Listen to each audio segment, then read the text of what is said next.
Starting today, I am taking charge of Noah.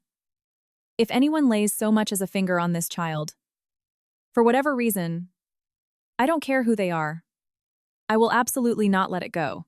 On my first night after marrying into the billionaire Sinclair family, I accidentally wandered into a third-floor bathroom of their sprawling Westchester estate. The moment I stepped inside, the sight before me froze me in my tracks. I saw the wounds on my stepson's back. Those marks were definitely not from accidental scrapes. They certainly weren't bruises from roughhousing with other kids. Countless whip-like lash marks were layered over each other like crosses, covering the boy's entire small back. Some of the welts had scabbed over, while others were still seeping blood. It looked as though a nest of venomous snakes was crawling over his frail, bony skin. Standing in the bathroom doorway, I unconsciously dropped the silk nightgown I was holding. The 10-year-old boy, his back still turned to me, was trembling violently. He probably never imagined someone would enter the third-floor bathroom at this hour, much less his new stepmother who had gotten lost trying to navigate the massive mansion. "Who is it?" The boy spun around. His eyes were bloodshot, making him look like a small, cornered animal. His face was etched with pure terror. I recognized him instantly. He was Noah Sinclair, the young heir to the Sinclair Corporation, the same quiet boy who had stood in the corner during the wedding reception earlier that day. Back then, he had been wearing a pristine suit, offering a polite, well-behaved smile. He had quietly called me Mom, his voice as faint as a mosquito's. That single word had caused the entire banquet hall to fall silent. Everyone had stared at me with calculating eyes, curious to see how the new lady of the Sinclair dynasty would react. I had smiled, gently patted his head, praised him for being a good boy, and spoken softly to him. No one else had noticed the micro-tremors in his eyelashes at that moment, but right now, that neat suit jacket and dress shirt were discarded on the bathroom floor, stained with dark, dried blood. The boy was shirtless, so severely underweight that his ribs showed one by one, like poorly tuned piano keys. And on his back, there was barely an inch of unbroken skin. "Who did this to you?"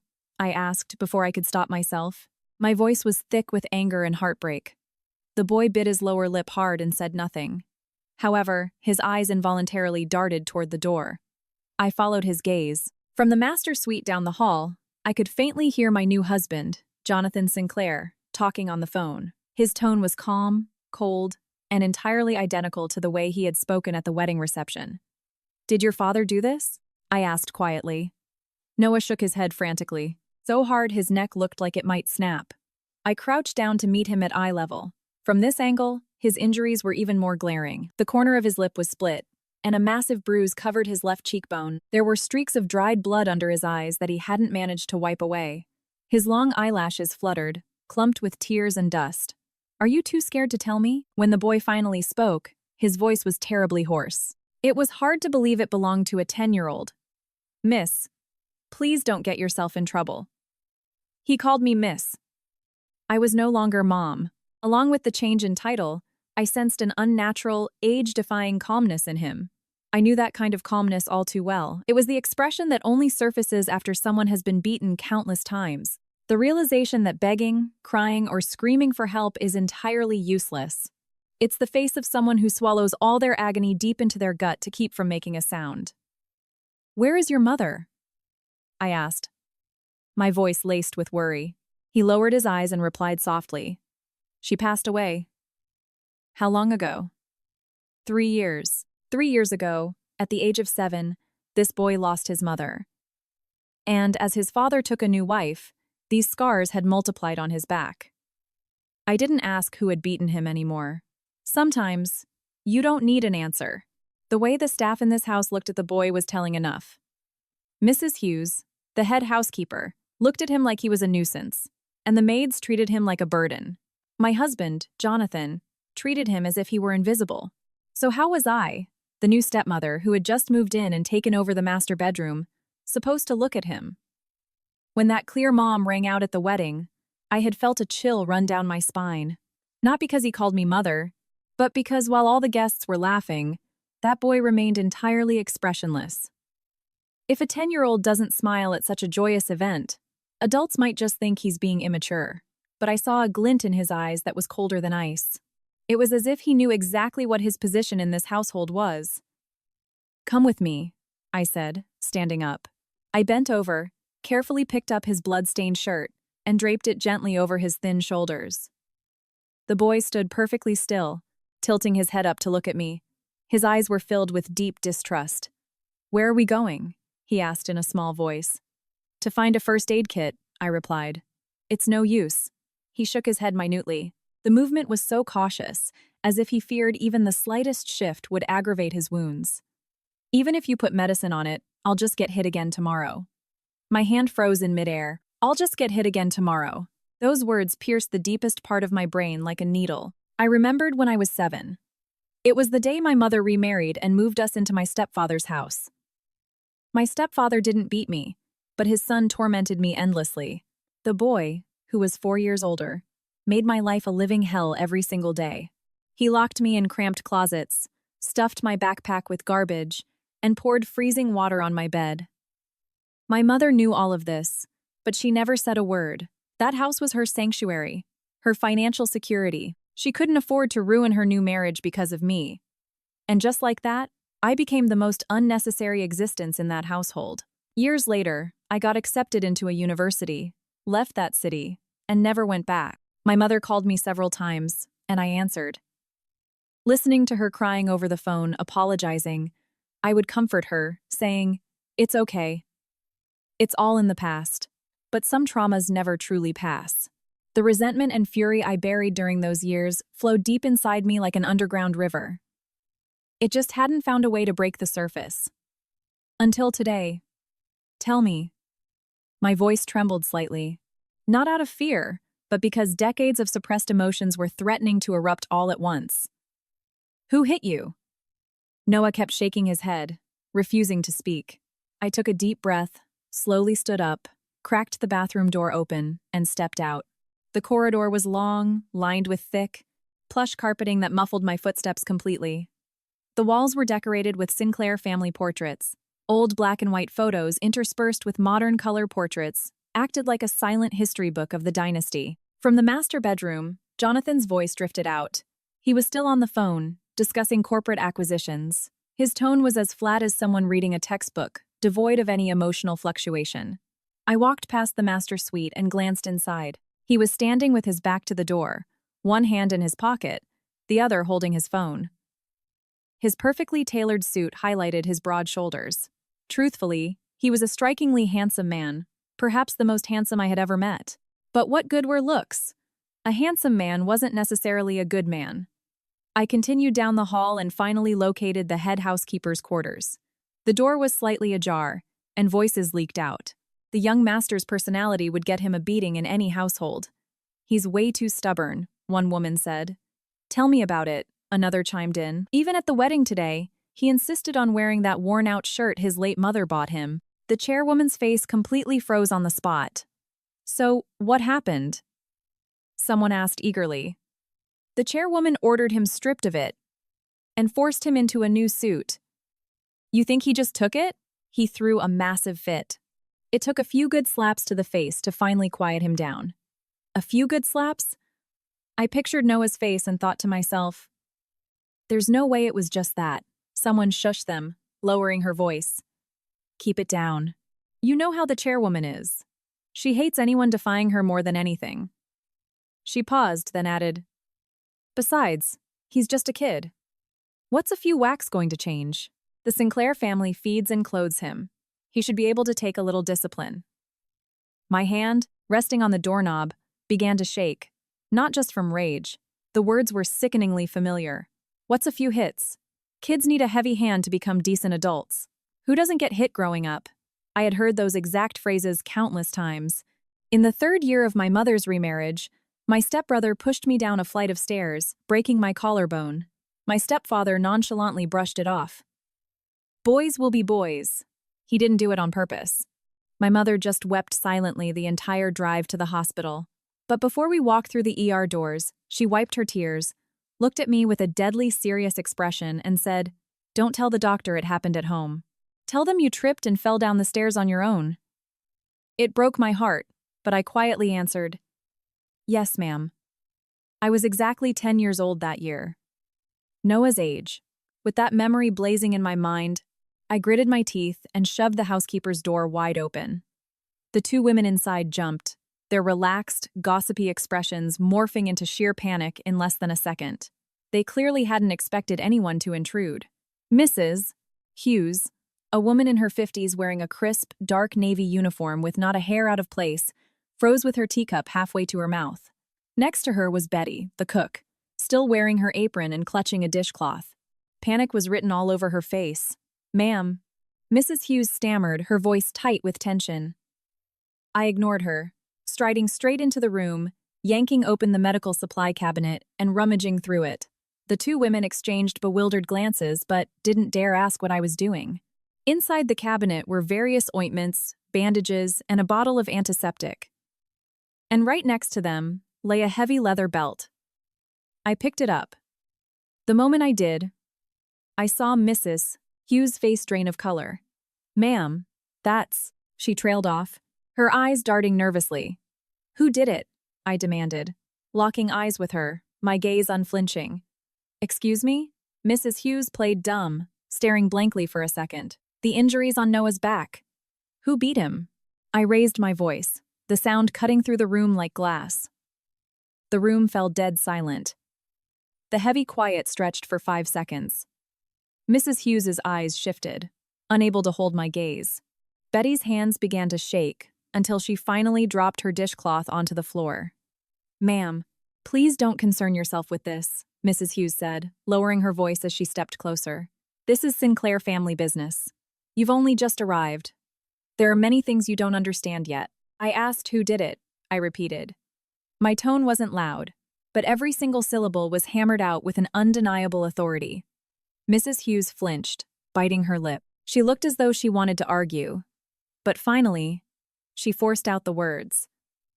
"The chairwoman."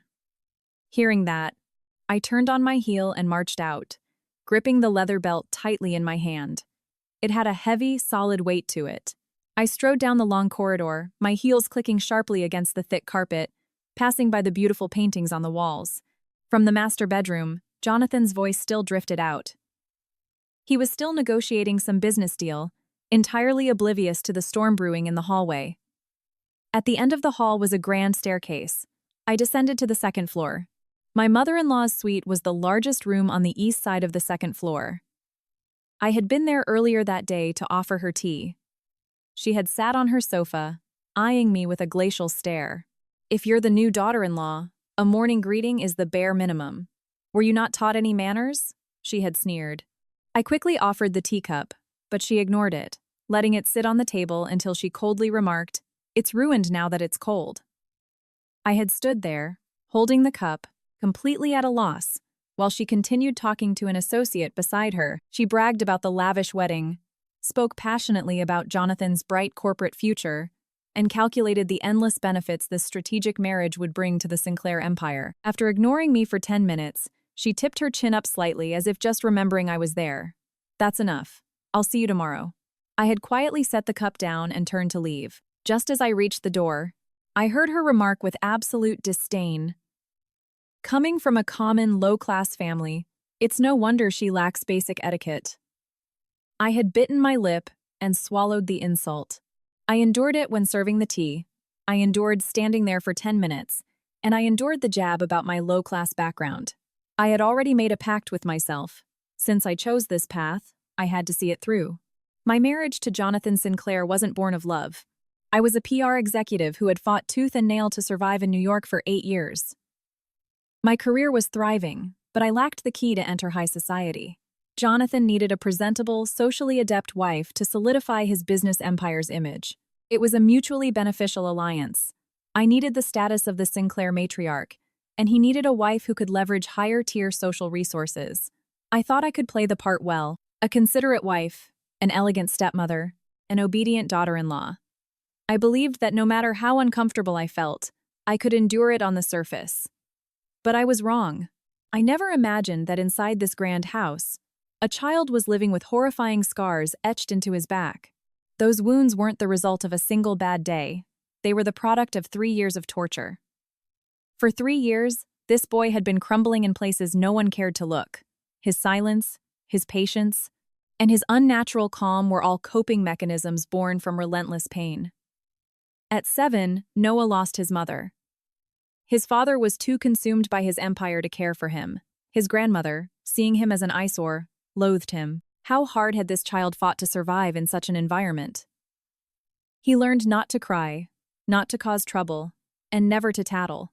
He even learned not to dodge when being hit, knowing that avoiding the blows would only result in a worse beating. He learned to force a polite smile in front of strangers. When he had called me Mom, his voice had been a terrified whisper, because he was desperately playing the part of the perfect, lovable child for the adults. And until today, like every other adult in his life, I had been completely blind to his agony. When he called me Mom, I simply thought, what a good kid. This will be easy. He won't be a problem for me. I never stopped to wonder why his voice was so small, why he kept his head bowed, or why his eyes trembled. Because I hadn't wanted to know. I was terrified that acknowledging it would complicate things, derail my plans, and threaten my hard-won position in this family. But now, I was standing in front of my mother-in-law's door. Gripping the leather belt, only one thought raced through my mind. I know I'm not a saint. I married into the Sinclair family for my own ambition. I can compromise, turn a blind eye, and tolerate a lot. But there is one thing I absolutely cannot do. I cannot stand by and pretend it's none of my business while a child is brutally crushed. Because 20 years ago, when I was in my darkest hour, no one stepped up for me. When I lay in a hospital bed with a broken collarbone, the ER doctor kindly asked how I got hurt. I lied and said I tripped. My mother stood beside me with red-rimmed eyes, but she stayed completely silent. My stepfather never showed up.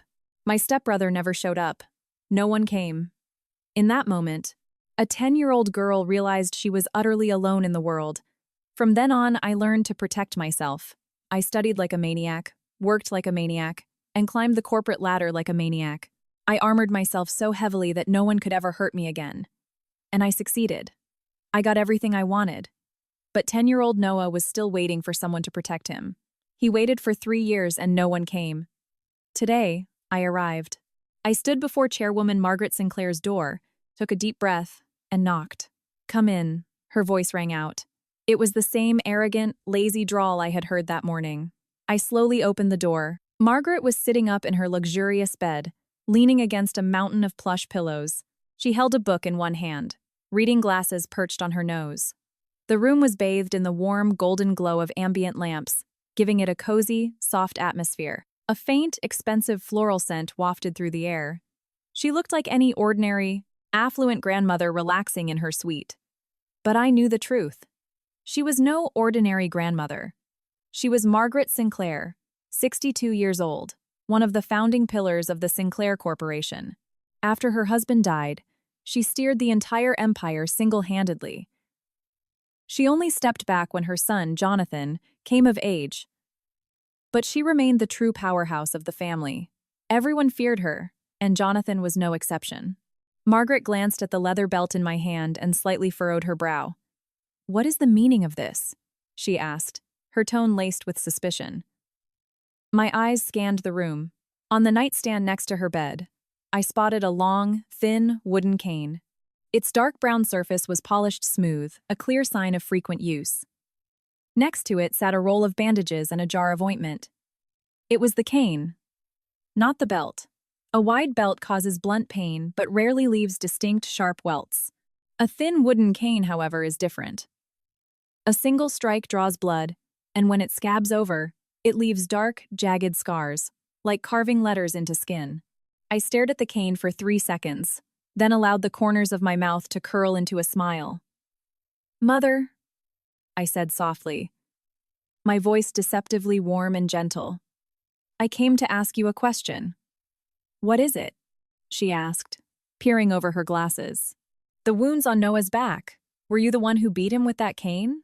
I finally brought the words into the open.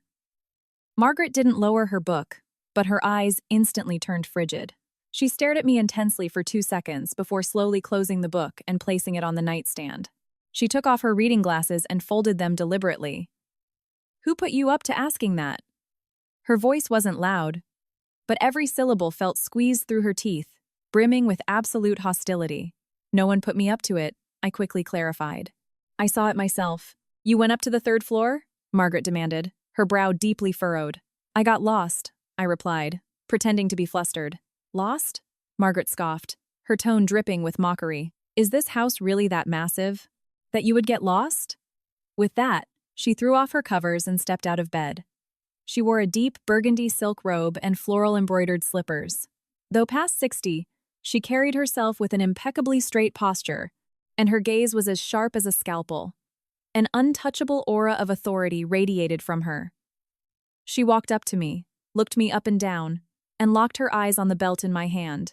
So, what do you plan to do with that? Are you going to strike me? Her voice was soaked in sarcasm. No, ma'am. I quickly shook my head. Then what? Are you trying to threaten me? It seems the commoner is trying to assert her dominance on her very first day in the Sinclair household. Margaret's tone was icy, her eyes filled with dissatisfaction and contempt. She suddenly raised her voice, glaring at me. Listen to me very carefully. In this house, I am the law. If you get on my bad side, I can have you pack your bags and throw you out on the street instantly. As she spoke, her lips curled into a cold smirk. There was no mercy in that smile, only absolute certainty and immense arrogance. As if everything in the world was entirely under her control, she assumed I would cower. She assumed I would swallow my pride, say, yes, ma'am, and quietly back out, just as I had during morning tea.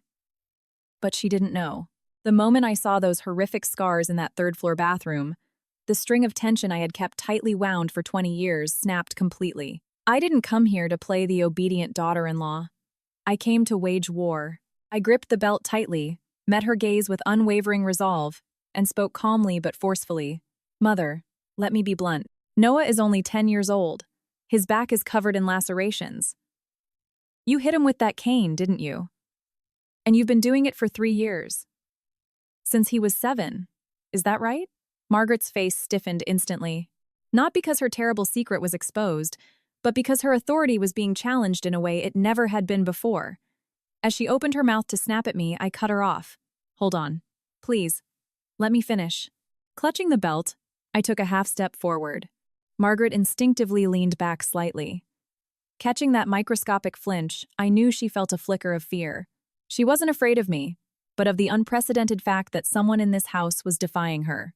I took a deep breath and enunciated every single word perfectly. I didn't marry Jonathan to become a punching bag in this house. You called me low class. I admit it. I don't come from a prominent dynasty, and I don't have a massive family background backing me up. I probably lack what you consider high society manners. But I do have one strong trait. I protect what's mine. If someone treats me well, I repay them double. But if someone touches my people, I absolutely never let it go. My voice was trembling, but not from fear. It was the release of 20 years of suppressed rage. Noah is your own biological grandson. He's a 10-year-old boy, without a mother, and you've beaten him for 3 years until there isn't a single patch of unblemished skin on his back. Do you call this discipline? Or were you just looking for a punching bag? Margaret's face turned crimson. You insolent brat, she shrieked sharply. How dare you speak to me like that? Do you have any idea who I am? Of course I do, I replied with chilling calm. I know exactly who you are. You're the chairwoman of Sinclair Corporation and the most powerful person in this house. But do you know who I am? I stared straight into her eyes, emphasizing every word. I am Noah's legal mother. Starting today, if anyone lays so much as a finger on that child, whoever they are, for whatever reason, I will make them regret it. My mother-in-law's face flushed a deep, furious red, her lips trembling in rage. She pointed a shaking finger at the door. Get out! Get out! I will have Jonathan divorce you this instant. I let out a cold laugh. Go ahead. Tell him to divorce me. But until he signs those papers, I am the mother in this house. I turned, took 2 steps toward the door, then stopped. I glanced back at the wooden cane resting on the nightstand. Walking slowly over to it, I picked it up. I gave it a slight flex. It was light, thin, and possessed a terrifying, whippy elasticity. Without a second of hesitation, I snapped it over my knee. The sharp crack echoed loudly in the quiet suite. Margaret's face drained of color, a flash of genuine shock crossing her eyes. I threw the two broken halves violently onto the floor. Taking one last deep breath, I delivered the most satisfying words of my entire life. From now on, corporal punishment is strictly banned in this house. If you disagree, feel free to call the police. Tell Jonathan to divorce me, or have the entire Sinclair empire come after me. I'll take it all. With that, I turned on my heel and marched out without looking back. In the hallway, Mrs. Hughes and Betty were standing frozen. They had clearly heard every word of the confrontation. They looked at me as if they had just seen a ghost. Their eyes were wide, their jaws slightly dropped. I ignored them and headed straight back to the third floor. When I arrived, Noah was still standing outside the bathroom door. He had the blood-stained shirt draped over his shoulders, curled up in the corner like a wounded animal. When he saw me, a spark lit up in his eyes like a single ray of light cutting through total darkness. But it faded just as quickly. "Where did you go?" he asked, in a tiny, fragile whisper, barely audible. "I went to settle a score," I replied softly. He didn't understand, staring at me with a bewildered, questioning expression. My heart ached so much I crouched down and gently slipped the shirt off his shoulders. Seeing those horrific wounds again brought tears to my eyes. I had held them back in front of Margaret. I had gritted my teeth and kept my composure in the hallway. But looking into this boy's clear, innocent eyes, the tears broke free. It wasn't weakness. It was just an overwhelming, profound sorrow for him. "Miss," Noah said softly, his voice trembling. "Are you crying?" "No." I quickly wiped my eyes, forcing a casual tone. "Must be the wind, but we're indoors," he pointed out nervously, his eyes darting. "Maybe you got something in your eye." He fell silent for a moment before looking up at me, his voice carrying a heartbreaking sincerity. "Miss, are you going to hit me too?" My entire body went rigid. The forced smile on my face froze. That single sentence stabbed into the softest, most vulnerable part of my heart like a jagged blade. "Are you going to hit me too?" For a 10-year-old child to see an adult approaching and have his first instinct be not to ask for a hug, not to act cute, but to brace himself for a beating. How many people over the last 3 years had glared at him and threatened, "You need a good beating?" How many times had an adult approached him solely to strike him? How many times had his trust in the safety of the world been shattered? It broke my heart. I slowly opened my arms and pulled his small, bony frame into a hug. His body was stiff, drawn tight like a bowstring. His arms hung awkwardly at his sides, completely unsure of how to react to an embrace. "I'm not going to hit you," I whispered, my voice incredibly soft. I paused, then added with absolute conviction, "And I will never let anyone else hit you ever again." Noah rested his head against my shoulder, completely motionless. His breathing was incredibly shallow. After a long time, just as I thought he might have fallen asleep, he spoke in a tiny whisper. "My mom used to say that too." My tears broke out instantly. Impossible to stop. Today was my first day married into the Sinclair family. Today, I saw unimaginable horrors on a child's back. Today, I essentially declared war on the matriarch of the Sinclair dynasty. And today, a 10-year-old boy told me that his own mother had promised to protect him. But his mother was gone. Now, he had a stepmother, one who was more than willing to break the cane for him. It was nearly dawn when Jonathan knocked on my bedroom door. I hadn't slept. I was sitting beside the bed, quietly watching Noah. After crying in my arms until he was exhausted, he had finally drifted off. He was curled up like a gentle kitten, but his brow was tightly furrowed, showing how anxious he was even in sleep. Earlier, I had used the antiseptic to carefully clean his wounds, applying ointment and gently wrapping his torso in bandages. Soon after, faint pink spots blossomed on the gauze. Fortunately, the cuts were superficial, no deep muscle or bone damage from tonight's ordeal. But a wound is still a wound, especially ones accumulating over 3 years. When the knock came, I was staring blankly at the bandages. 3 deliberate, unhurried raps, the exact same rhythm he had used on the door of the bridal suite earlier that day. I stood up and opened it. Jonathan stood in the hallway. He had discarded his suit jacket, and his shirt sleeves were rolled up to his elbows, revealing lean, muscular forearms. He was a head taller than me, and the hallway sconces cast a shadow over his face. He looked at me with incredibly complex eyes. He clearly wanted to say something but didn't know how to start. "Come in," I said quietly, stepping aside. "Don't wake him." Jonathan's gaze bypassed me and landed on the small figure in the bed. He stared for a few seconds, then walked in and stood by the bedside, looking down silently at his son.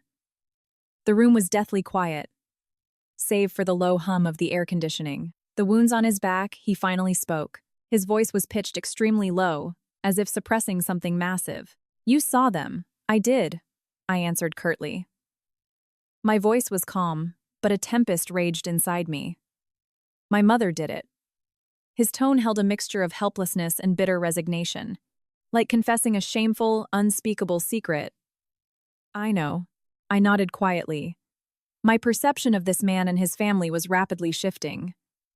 Silence fell again.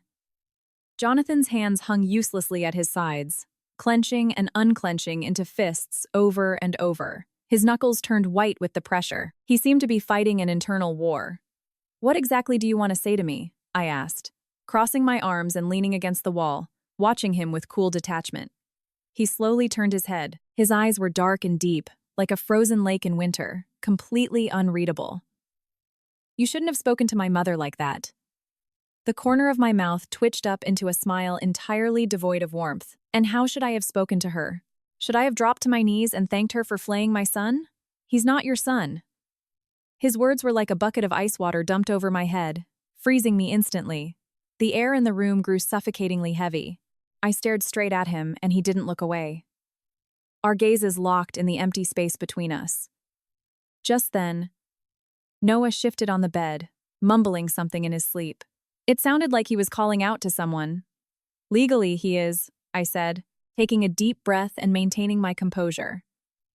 "You heard him call me Mom at the reception today." "That was just for appearances," he replied smoothly. But his casual dismissal felt like a blade to my chest. "And what about you?" I raised my voice before I could stop myself, my eyes flaring with accusation. "Have you maintained even the basic appearance of being a father? Do you have any idea how many scars are on your son's back? Do you know he's been beaten for 3 years?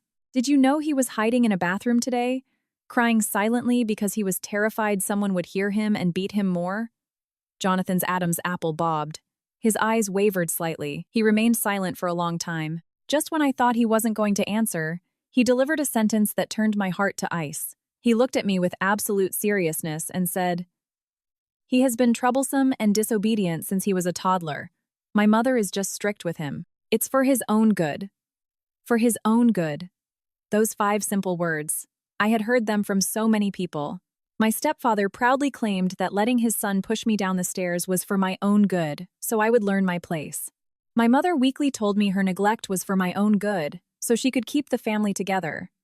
My teachers told me that being bullied was for my own good, because it would make me stronger. Every single trauma wrapped in that sickeningly sweet excuse. I looked him dead in the eye and addressed him without any titles. "Jonathan Sinclair." My voice was as flat and cold as reading a legal contract. "You might not believe me, but tomorrow morning I am taking Noah and leaving this house." His stoic gaze finally shattered. Shock flooded his eyes. He clearly hadn't expected me to say something so drastic. "Are you insane?" he demanded, his eyes wide. I took a deep breath. "I'm perfectly sane. My mind has never been clearer. Before I married you, I ran a background check on you. I knew your net worth, your personality, even made sure you didn't have mistresses hidden away. But I never investigated whether your son was being abused, because I never, in my wildest dreams, imagined that any father would stand by and watch his own mother brutally beat his child. For 3 years." His jaw locked tight at my words. The muscles under his cheekbones twitched. A flash of profound discomfort crossed his face. He frowned, stepping forward to explain himself. "You don't understand. The Sinclair family isn't a normal household. We have strict rules. Noah is the heir to this dynasty. From a young age, I cut him off ruthlessly, my voice rising. From a young age, he needs to be beaten until his skin is torn to shreds? That's your precious Sinclair family rule? Well, listen to me clearly. I do not recognize that rule. I crossed my arms tighter, my eyes burning with resolve. From today on, I make the rules for Noah. Rule 1. No one hits him. Rule 2. No objects are used against him. Rule 3. There is no excuse or justification for hitting him. Jonathan frowned deeply, his voice rising in frustration. Don't act so recklessly. You married into the Sinclair family. You follow Sinclair rules. I didn't back down an inch. When your mother was negotiating terms with my mother before the wedding, there was no clause stating that it was acceptable to beat my son. Jonathan's face hardened as he tried to defend her. My mother? What about your mother? I yelled, glaring at him. Is your mother a human being, but your son isn't? Her striking him is right, but his suffering is just expected? You call yourself a successful businessman, Jonathan. How can your logic be this pathetic? He was struck speechless. He stared at me in profound shock, as if he had never been spoken to like this in his entire life. In this house, everyone bowed to him, and he bowed to his mother. No one ever dared say the word no. But I was the exception he never saw coming. After a long pause, Jonathan regained his composure. Do you really think this helps him? He asked coldly. If you make an enemy of my mother, you won't survive in this house. And if you fall, Noah goes right back to her. Do you really think he'll be better off then? Honestly, he had a point. But I am not a person who operates purely on logic. I gritted my teeth. Then I just won't survive in this house. I'll take Noah and leave. Call your lawyers. I'll sign the divorce papers. But before I do, I will take Noah to a hospital, get a certified medical report, and file a police report. Child abuse, aggravated assault, whatever it takes. Your mother won't escape the law. Jonathan's expression turned murderous. He glared at me. Do you dare? Try me, I shot back, unafraid. See if I dare. We stood deadlocked, like two predators circling each other, neither willing to yield an inch. The tension in the air was so thick it was suffocating. Suddenly, Noah woke up with a gasp. He shot up in bed, panting heavily, his chest heaving. His eyes were wide open, his pupils dilated with terror. It looked like he had just been pulled from a horrific nightmare. The moment his eyes landed on Jonathan, Noah instinctively scrambled backward on the bed. The movement was incredibly fast, almost imperceptible, but I didn't miss it. A child waking up and seeing his father, and his very first reaction is to shrink away. That one tiny gesture said more about his life than all the scars on his back combined. Dad? Noah's voice was hoarse and thick with sleep. He stared at Jonathan. Why are you here? Jonathan opened his mouth, his lips parting, but no words came out. He looked utterly lost. I immediately walked over, sat on the edge of the bed, and gently stroked Noah's hair. It was soft, like the down of a small animal, sticking to his sweaty forehead. It's okay, I whispered soothingly. Your dad just came to check if you were sleeping well. Noah looked at me, then back at Jonathan. He quickly lowered his head and said in a tiny, fragile voice, I'm sleeping very well, sir. That careful, desperate-to-please tone felt like a physical blow to my chest. Saying he was sleeping well wasn't the truth. He was just terrified his father would be angry if he complained. Walking on eggshells like that isn't something a child is born doing. It's a survival tactic beaten into them. Jonathan stood there in silence, his hands shoved deep into his pockets, his face frozen like a statue. I had no idea what he was thinking. Maybe he was figuring out how to handle his problematic new wife. Maybe he was worrying about what to tell his mother. Or maybe he was finally reflecting on how everything had become such a disaster. But he never stepped forward. He didn't come closer, didn't stroke his son's head, didn't say, Daddy's sorry, and didn't even wish him a simple goodnight. He just stood there like a lifeless mannequin before slowly turning around and walking out with heavy footsteps. The door clicked shut behind him. That tiny sound felt like the slamming of the door on whatever hope Noah still had for his father's love. The boy's rigid shoulders instantly slumped. Like a deflated balloon, he leaned heavily against me. His little hands gripped my shirt so tightly his knuckles turned white, as if letting go meant I would vanish. Miss, Noah asked in a minuscule whisper, a mix of caution and dread in his voice. Is Dad mad? No, I answered softly, trying to ease his anxiety. Then why didn't he say anything? The confusion in his voice was palpable. I fell silent. I didn't know how to answer that. I couldn't comprehend why Jonathan had remained silent either. Was it guilt over his own failures? A sense of powerlessness? Or did he truly just not care about his son's feelings? Miss. Noah tested the waters again, his voice shaking. Are you really not going to hit me? I won't, I said, stroking his hair with absolute certainty. Then, will you still be here tomorrow? That question felt like a thorn driving into my heart. My eyes instantly teared up. Will you still be here tomorrow? In this child's world, every adult had abandoned him. His mother passed away, his father ignored him, and his grandmother abused him. The staff treated him like dirt. He had no reason to believe that a stepmother of one day would actually stick around. I kept stroking his hair and spoke with profound gentleness. I will be here tomorrow. And the day after that? And the day after that? I will always be right here next to you. Noah looked up, a glimmer of desperate hope in his eyes.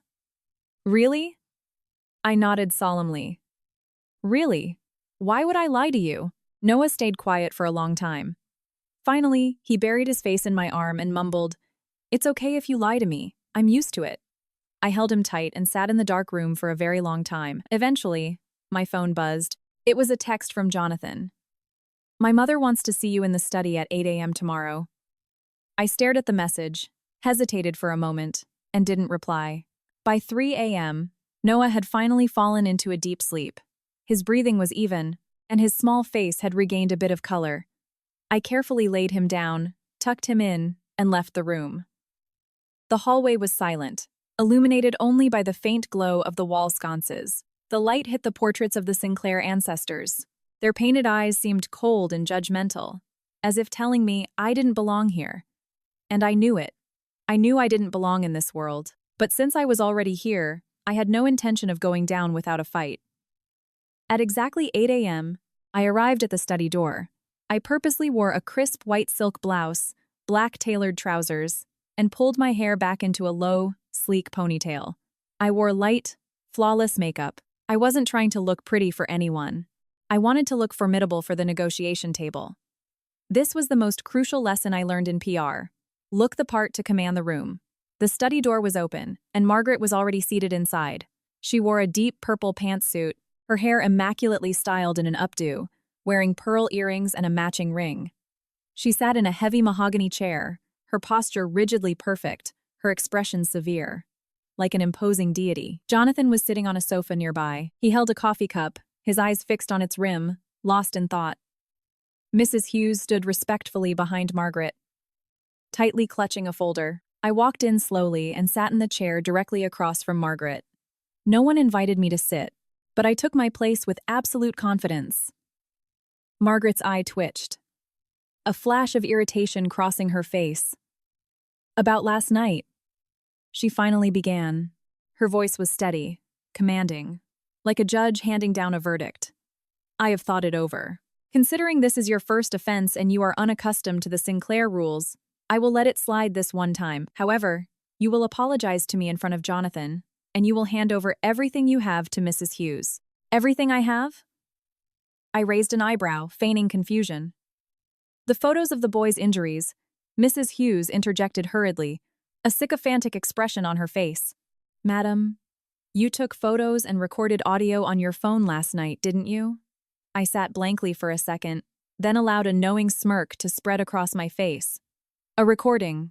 I really had recorded everything. When I overheard Mrs. Hughes and Betty gossiping in the hallway, my PR instincts kicked in, and I hit record. Same in Margaret's room. Always secure the evidence. But I hadn't told anyone. How did they know? Mrs.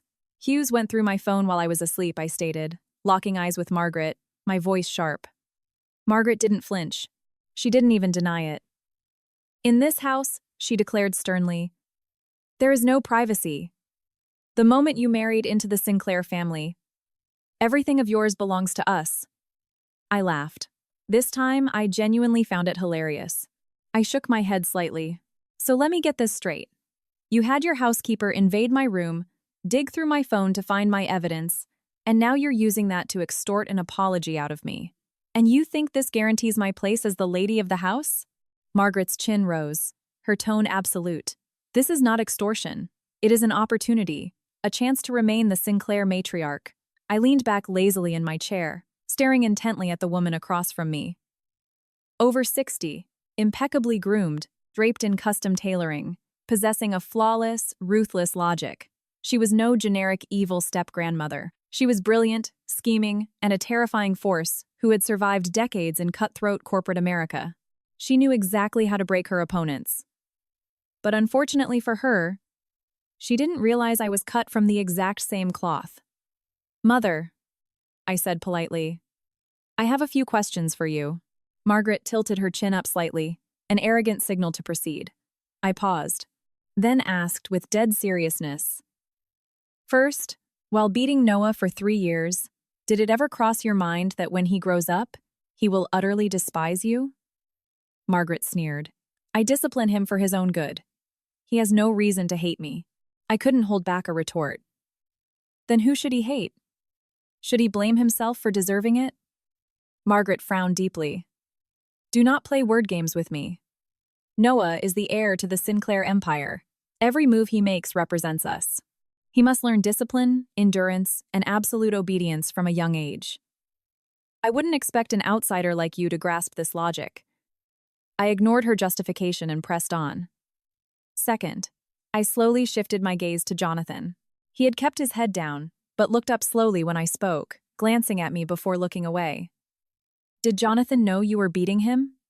Margaret answered for him. "Of course he did. He acquiesced. Acquiesced.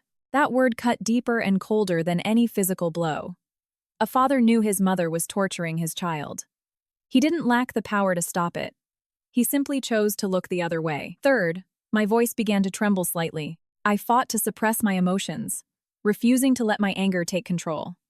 "Have you ever seriously considered, if Noah's biological mother were still alive, would she have stood by and let you beat her son like this?"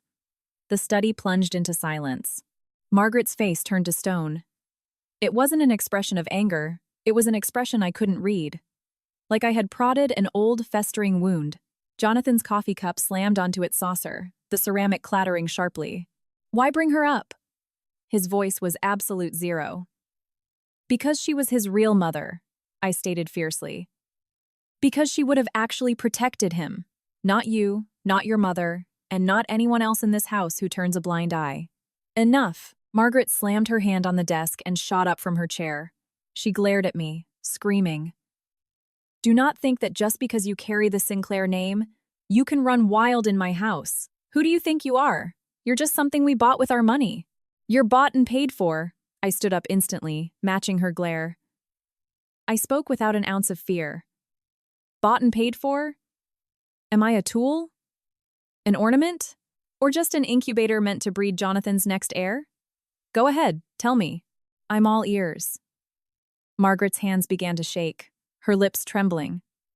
But she couldn't say a word, because she knew the things she wanted to say were too vile to speak aloud.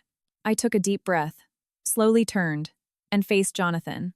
"Jonathan Sinclair. We signed a prenuptial agreement before we married. That contract clearly stipulates that I maintain independent financial rights and personal freedom, and that you have no right to interfere with my career or social life. Yet your mother ordered my room searched and my phone breached.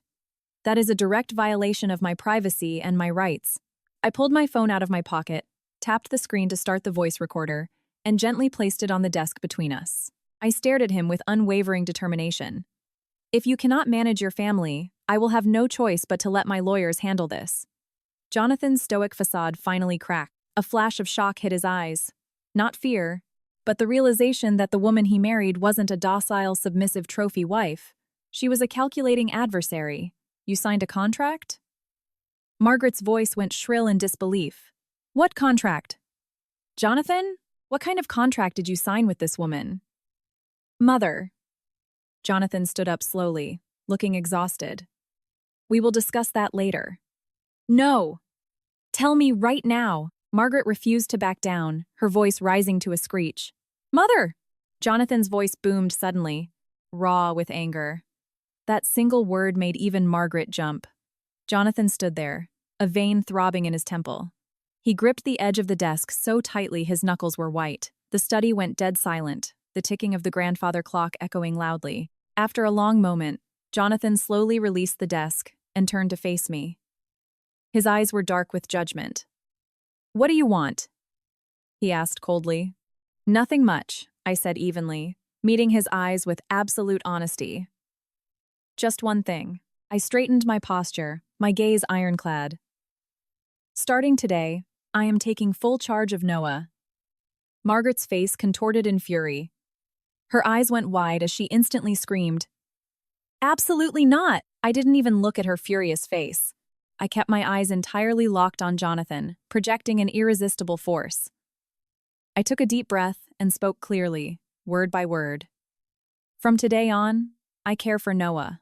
I will manage his meals, his daily life, his education, and his healthcare. I will not permit anyone in this room to hit him, verbally abuse him, or hurt him in any way. If you agree to this, I will remain the lady of this house. If you cannot guarantee this," I paused intentionally, finally turning to look Margaret directly in the eyes. With unyielding resolve, I delivered the ultimatum. "I will take that child and leave." "You'll take him and leave?" Margaret scoffed, her face twisted in disgust. "By what right? Who do you think you are to him?" I answered calmly. "I am his legal mother. Until Jonathan Sinclair divorces me, that status holds. And if he does divorce me, I will submit all my evidence to the court. The photos, the recordings, and everything else I gather from now on. We'll let a judge decide if the Sinclair family is fit to raise this child." Margaret stared at me, her eyes practically bulging out of her head, as if she wanted to eat me alive. Her fists were clenched so tight her knuckles were stark white, but she didn't say no. She knew every word I said was a credible threat. Jonathan remained silent for a long time. He looked down slightly, tapping his finger against the desk in a slow, rhythmic beat. His deep eyes seemed to be running a million calculations. Finally, he looked up. "Fine," his voice was low and decisive. "You handle Noah." "Jonathan!" Margaret screamed desperately. Her voice shook, her eyes blazing with panic and rage. "Mother," Jonathan turned to her, speaking calmly, but with a weight that brooked no argument. "I am handling this." Margaret glared at him with furious disbelief, then turned that venomous glare back on me. Finally, she let out a harsh, cold laugh, grabbed the armrests of her chair, stood up slowly, and marched out of the room. "Mrs. Hughes followed close behind, casting one last complex look at me before leaving. It was a look of pity, as if looking at a condemned prisoner on death row. Only Jonathan and I remained in the study. He turned his back to me, standing quietly by the massive window, looking out over the sprawling estate. Outside, landscapers were trimming the hedges with chainsaws. The whining buzz filtered through the glass, grating on the ears. "Why did you do it?" he asked suddenly, without turning around. "Do what?" I asked, genuinely confused. "Noah. You didn't have to care. It brings you absolutely no benefit," he said to the glass. I leaned back in my chair, closed my eyes briefly, and gave him the honest truth. "Because when I was 10 years old, no one cared about me." He slowly turned around. His gaze landed on my face. The morning sunlight spilled through the window, washing over his features. It was the first time I had really looked into his eyes like this. There was no coldness, no calculation. Just a profound depth holding something I couldn't understand. Confusion, maybe, or something else entirely. "When you were young," he started, then stopped himself. "It doesn't matter," I waved a hand dismissively. "What matters is that Noah will not end up like me." With that, I stood up, grabbed my phone off the desk, and headed for the door. "Valerie," he called my name from behind. I stopped walking but didn't turn around. "Thank you." Those two words slipped out quickly and quietly, as if it took every ounce of his courage to say them. If the room hadn't been so utterly silent, I would have thought I misheard. I didn't respond. I opened the door and walked out. The dark hallway was bathed in soft, dim lighting. Noah was standing quietly at the top of the stairs. He was wearing an oversized pair of pajamas, his bare feet on the cold hardwood floor. He was clutching a faded, worn-out stuffed bear. The bear's edges were frayed, its color dulled by time. The boy looked at me silently. His eyes held a heartbreaking mix of hope, terror, and a maturity far beyond his years. "Miss," he said, his voice trembling, "are you leaving today?" I walked over slowly, crouched down, and gently adjusted the collar of his slipping pajama shirt. "I'm not leaving," I said softly. "Starting today, I'm going to be with you every single day." Noah's eyes instantly filled with tears, swimming in his wide eyes. But he fought them back with everything he had. He bit his lip hard, his small body shaking with the effort. My heart ached so deeply I picked him up. He was as light as a feather, not at all what a 10-year-old boy should weigh. He buried his face in my shoulder, clinging to me desperately, like a lost kitten who had finally found a safe place to rest. "Mom," he whispered into my neck. His voice was muffled, holding a trace of a whimper. It wasn't the cautious, testing mom he had used at the wedding. This was real. On the morning of my third day in the Sinclair house, I decided it was time to change Noah's primary physician. The Sinclair family retained an exclusive concierge doctor, Dr. Palmer, a man in his 50s who had served the family for 2 decades. When I requested a comprehensive checkup for Noah, Dr. Palmer flipped through the medical charts with an entirely placid expression, as if reading a perfectly normal routine physical. "Have you seen these scars before?" I asked, frowning in deep concern. "Doctor," Palmer slowly took off his glasses, polished them meticulously, and put them back on. He didn't answer my question directly. Instead, he stated clinically, "The young master has a frail constitution. I recommend increasing his nutritional intake, specifically proteins and vitamins."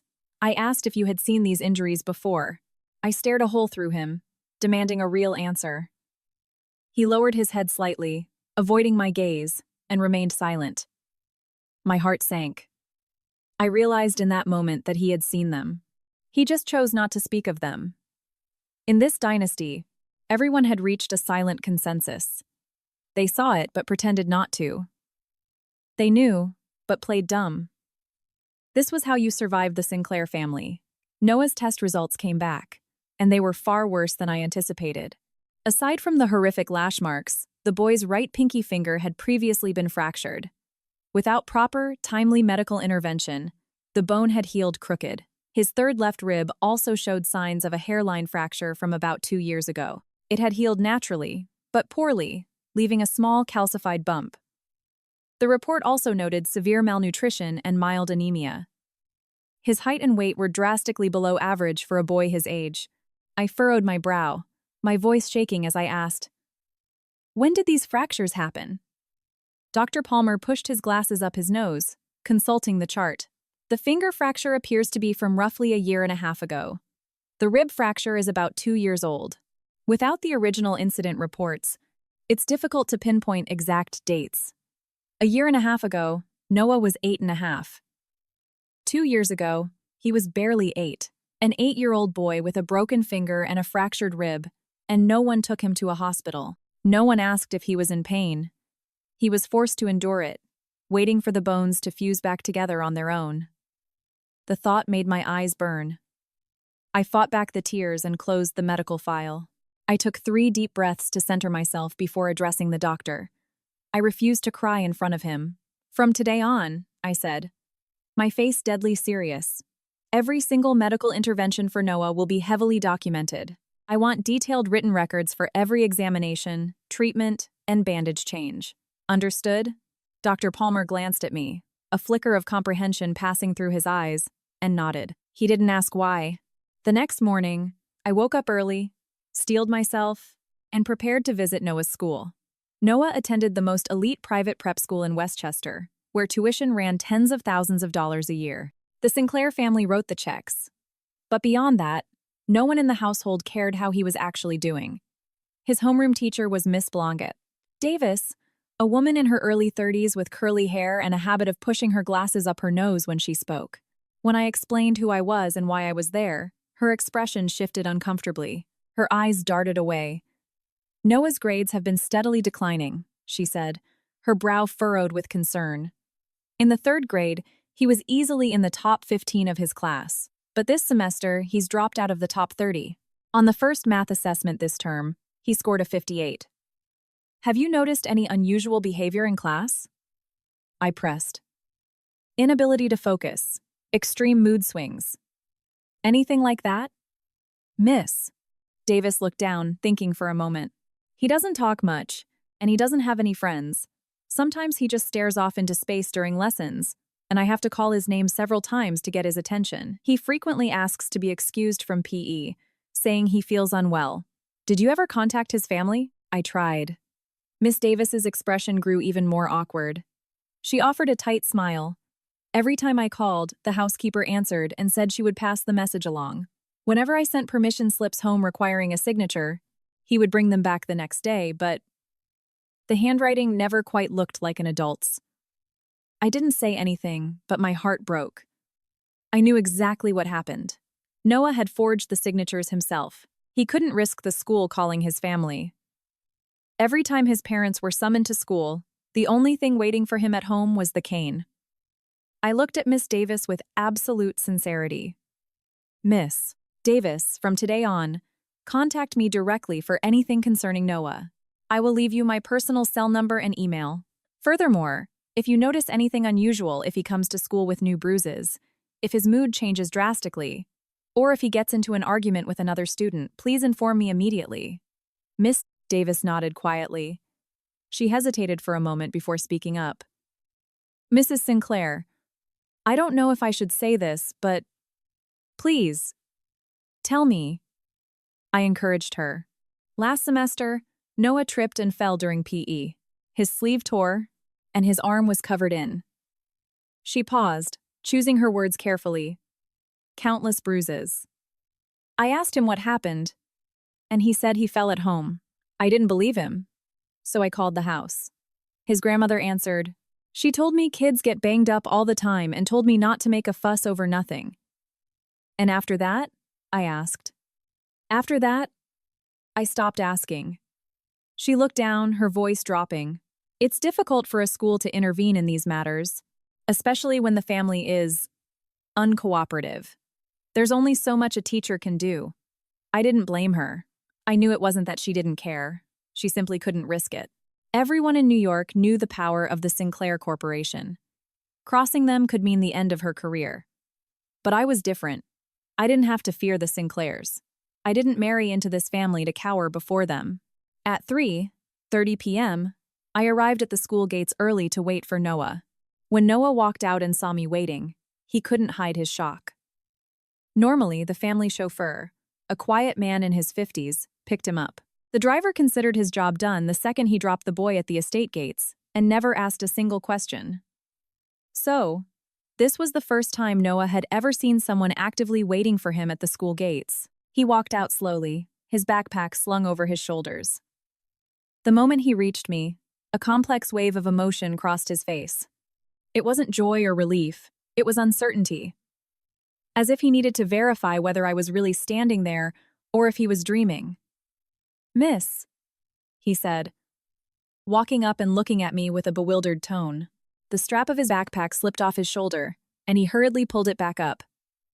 From now on, I'll be the one picking you up, I said warmly, smiling at him. Where do you want to go? I'll take you anywhere. He looked down, thinking for a moment, before offering a highly unexpected answer. The bookstore? The bookstore? I echoed, surprised. Yes. There are some books I want to buy. The other kids in class read them, but I didn't want to ask Mr. Hughes. He spoke so carefully. The way he mentioned the housekeeper lacked any warmth. It was purely the tone of someone desperate not to offend. I realized he had probably asked for something similar in the past and been coldly rejected. That was why he felt asking for a simple book was an unreasonable demand. All right. Let's go to the bookstore, I smiled, ruffling his hair. I took him to the massive Barnes & Noble in the city. The moment we stepped inside, Noah vanished like a bird released from a cage. He navigated the tall aisles like a little fish returning to the ocean, swimming freely. I followed behind, watching his small frame weave between bookshelves that towered over him. Every now and then, he would stop, Carefully pull a book out, read a few pages with intense concentration, and then quietly slide it back into its exact spot. Miss, I'm done. Noah ran up to me a while later, his voice vibrating with excitement. He had picked out 4 books. One was a science book about the universe and black holes. Another was a novel about an orphan boy finding his way home. The third was a math competition workbook. He clearly had a passion for the subject. And the final one was a graphic novel, its cover bright and colorful, completely contrasting with the others. He held the comic book tightly, his cheeks flushing slightly as he whispered, "I just wanted to look at this one. You don't have to buy it. Why shouldn't I?" I asked, genuinely confused. He recited his answer like a textbook. Mrs. Hughes said reading comics makes you stupid. She said they're bad books. Without a word, I took all 4 books to the register and paid for them. Noah stared unblinkingly as the cashier bagged them up. His eyes sparkled, and the corner of his mouth twitched. He tried to smile, but he couldn't quite manage it. I thought to myself, he's forgotten how to smile. It wasn't a physical inability, it was a psychological barrier. He was so used to hiding every emotion. In his world, showing emotion meant exposing a weakness, and exposing a weakness meant getting hit. By the time we left the bookstore, the sky was growing dark. Noah walked a few steps ahead of me, clutching the shopping bag to his chest with both arms, as if holding the most precious treasure in the world. He walked very slowly, constantly glancing back to make sure I was still there. Only when he confirmed I was following did he relax and keep walking. Watching him, I asked, "What do you want to eat?"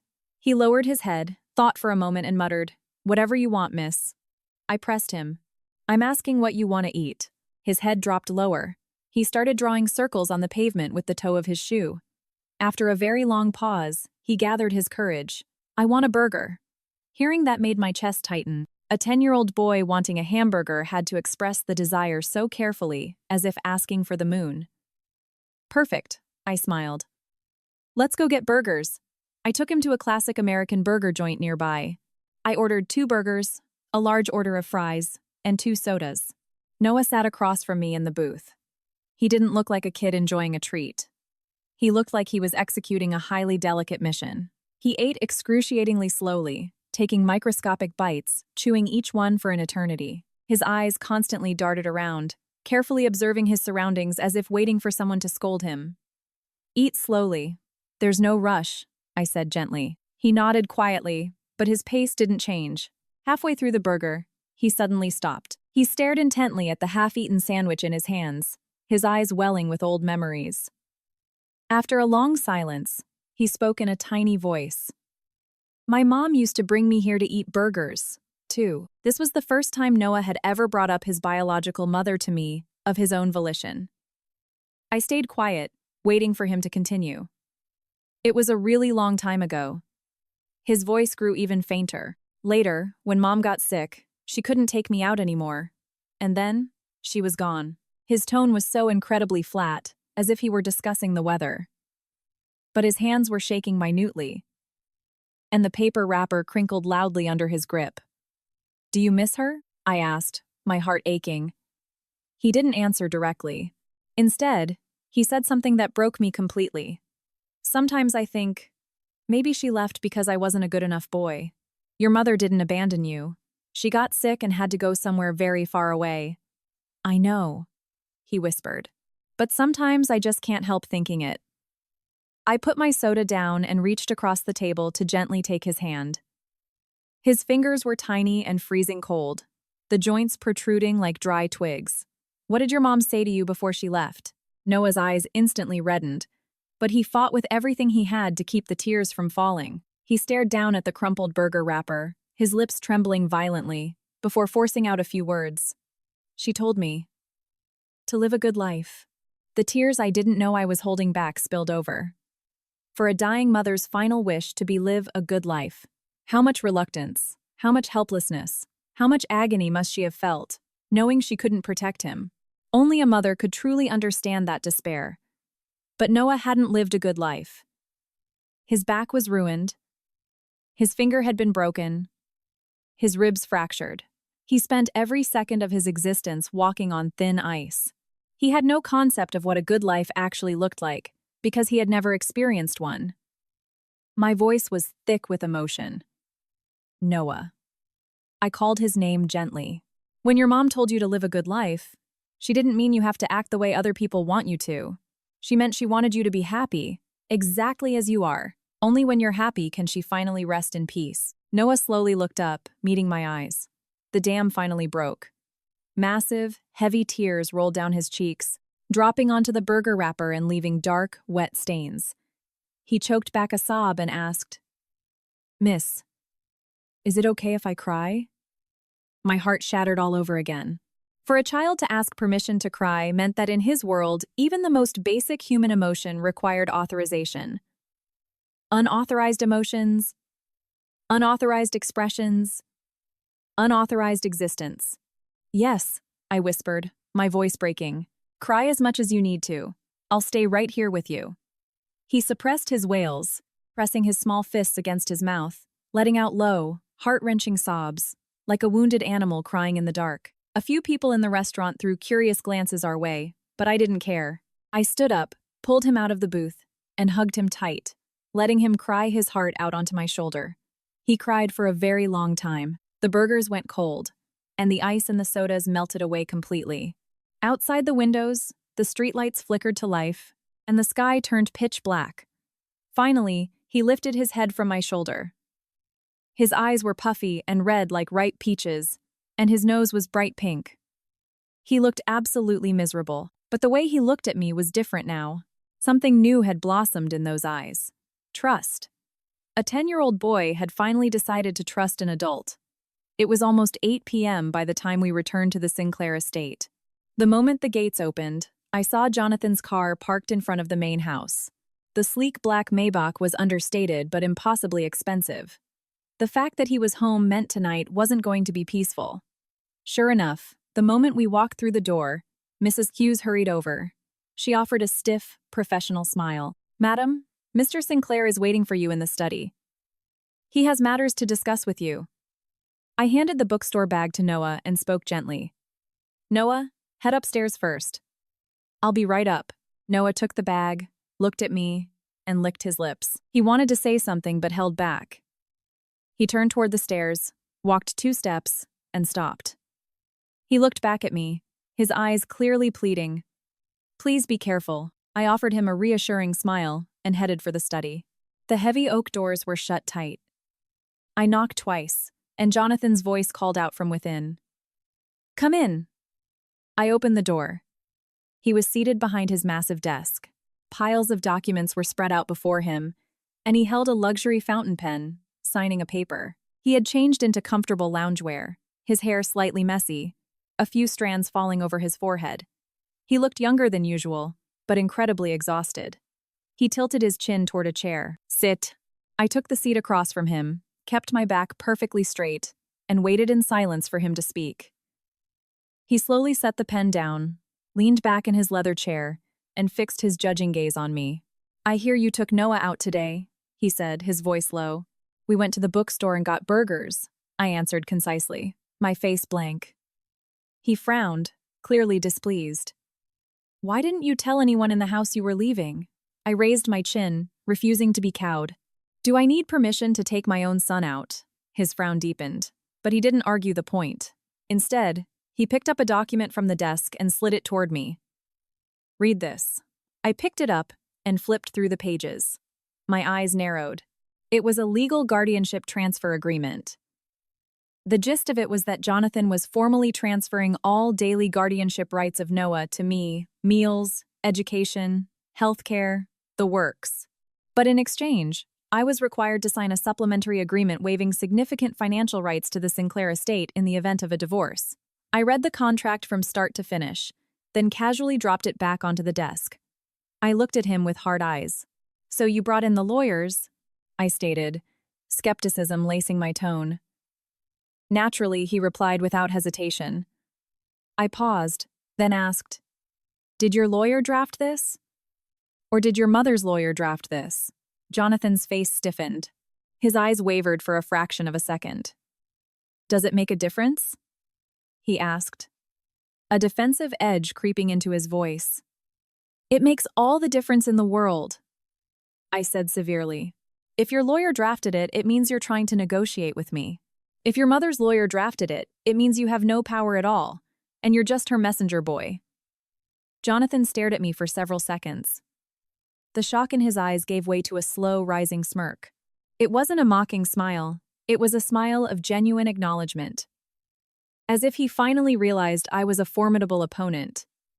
"You're smarter than I thought," he remarked. I looked at him, merciless. "And you're far more of a coward than I thought." The smile vanished instantly from his face, replaced by a rigid mask of tension. A heavy silence descended on the room. The only light came from the warm glow of the desk lamp, casting half his face in shadow. He slowly tapped his fingers against the mahogany desk, a slow, deliberate rhythm. He frowned, seemingly calculating how to respond. "You think I'm a coward?" he finally asked. His voice dangerously low. I stood up abruptly, planting both hands flat on his desk, leaning over to glare right into his eyes. "You watched your mother beat your son for 3 years and did absolutely nothing. If that's not being a coward, what the hell is it?" Jonathan's voice suddenly exploded, his face flushing with fury, but he quickly lowered his volume, glancing nervously toward the door, like a terrified child afraid of waking the monster. "You think I did nothing? You think I haven't fought with her? You think I haven't turned my back on her? She ousted me from the executive board twice. She stripped me of my titles and froze my authority within the company. She explicitly told me that if I kept protecting the boy, she would ensure I inherited absolutely nothing from this empire." "So you gave up?" I demanded, disgust dripping from my words. His emotions boiled over. This time, he didn't lower his voice. His face was bright red. "I didn't give up. I was biding my time. Until when?" I screamed, entirely losing my temper. "Until Noah is permanently disabled? Until he runs away and dies in the streets? Jonathan Sinclair, you are a father. Protecting your son is not something you bide your time for." He yelled back, frustrated. "You don't understand." I was trembling with rage. "No, I don't. I don't understand how a father can watch his own flesh and blood be destroyed and just stand there. I don't understand how a grown man can be this spineless. The only reason you're afraid of your mother is because you're terrified of losing your CEO title, losing your shares, losing everything you have. So you sacrificed your son to keep it." The air in the study evaporated. It was suffocating. Jonathan's face was crimson, the veins in his temples bulging. His fists were clenched so tight the bones cracked. He looked like a bowstring pulled past its breaking point, but he didn't explode. Slowly, he unclenched his fists and sank back into his chair. He closed his eyes, took a deep breath, and let it out slowly. "Valerie," he said, opening his eyes. His voice was hoarse. "You're right." I froze, staring at him in sheer disbelief. "You're right," he repeated. His voice was terrifyingly calm. "I am a coward. I was terrified of losing it all. I am a terrible father." His tone was so deadpan he could have been reading someone else's confession. But that calmness was scarier than his rage. It meant he had already accepted his own pathetic inadequacy. "Jonathan," I started, but he cut me off. "Listen to me," he said, a grim determination in his eyes. "I've never told anyone this. Not my lawyers, not my mother, but I think you need to know. Because tomorrow, you might be forced out of this house." "Why would I be forced out?" I asked, my brow furrowing in confusion. "Because my mother won't let you survive here," he sighed, a sound of utter defeat. "She found out you took Noah out today. She was furious. She ordered me to make you sign this agreement and fall in line. If you don't, she said she would personally pay a visit to your parents." "My parents?" My eyes went wide with shock. 3 years ago, your mother went bankrupt. You paid off her massive debt," Jonathan said, his face grave. "But my mother dug into the source of those funds." He let out a helpless sigh. "If she leaks what she found, your career in PR will be over. You won't be able to work in New York ever again." My hands began to shake involuntarily. I clenched them into fists, my body trembling slightly. My face contorted not with fear, but with explosive rage. 3 years ago, my mother's business partner scammed her, leaving her with $800,000 in debt, I said, my voice thick with painful memories. I had just started my career. I didn't have that kind of money. I scowled, anxiety mixing with anger. So I borrowed from every friend I had, liquidated my savings, and paid it off. Every cent is accounted for. The money was clean. It was entirely clean, I declared, my eyes blazing with defiance. But the chairwoman can spin it into a scandal? I gritted my teeth, absolute hatred in my eyes. She has the money, the connections, the media power. She can package a clean loan into a dirty, illicit transaction. I raised my voice, fueled by fury. That's her trump card. That's how she plans to blackmail me. I let out a shaky breath, feeling an overwhelming sense of powerlessness. Exactly, Jonathan smiled bitterly, shaking his head. That's the Sinclair family. His eyes were filled with exhaustion. You want to protect Noah, but you can't even protect yourself. I stood rooted to the spot, staring blankly at the legal documents on the desk. My mind was a whirlwind of complex emotions. Anger, injustice, grief, and something I couldn't even name. I looked at Jonathan's exhausted face and felt the sheer weight of this dynasty. The study suddenly felt cavernous. I looked around, realizing this room held 3 generations of Sinclair calculation, compromise, and trauma. And simultaneously, it felt claustrophobically small. I let out a soft sigh. There wasn't enough room in this house for 2 adults to simply hug a child. Jonathan, I said, taking a deep breath and locking eyes with him. Can you stop your mother from going after my family? He looked down, remaining silent for a few seconds before slowly answering, I'll try. Don't try. You have to stop her, I demanded. He offered a helpless, self-deprecating smile and held up his hands. Who am I kidding? My words carry no weight in this house. I stared him down, with dead seriousness. Then start building your weight. Not for me, for your son. Jonathan looked at me in silence.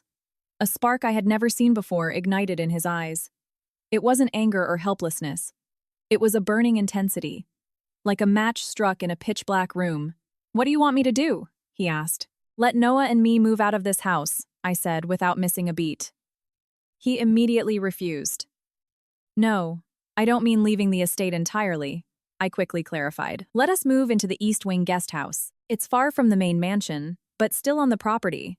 Your mother won't be able to micromanage us, and you won't have to walk on eggshells around her. Jonathan frowned slightly, processing the idea. Slowly, he nodded. Fine, but on one condition. What?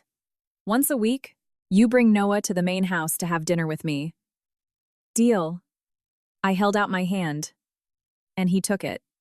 Our handshake was firm. His hand was large, his palm radiating heat. His grip was surprisingly strong, as if he was trying to convey a message through the contact alone. But I didn't dwell on it. Reading men's minds wasn't my specialty. Protecting a child was the only thing that mattered right now. I let go, turned, and headed for the door. Valerie? He called out again. I stopped. Has Noah? Jonathan paused, as if it took monumental effort to force the words out. Has he ever talked about his mother? Yes. He did, I answered honestly. What did he say? I thought about it and decided to give him the unvarnished truth. He thinks his mother abandoned him because he wasn't a good boy. Jonathan's stoic expression instantly collapsed. It wasn't a gradual shift. It was a total demolition, as if a reinforced concrete wall had suddenly imploded.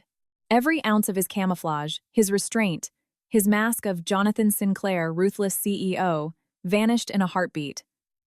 He suddenly covered his face with his hands, his body trembling minutely. He didn't make a sound, but I clearly saw his broad shoulders shaking.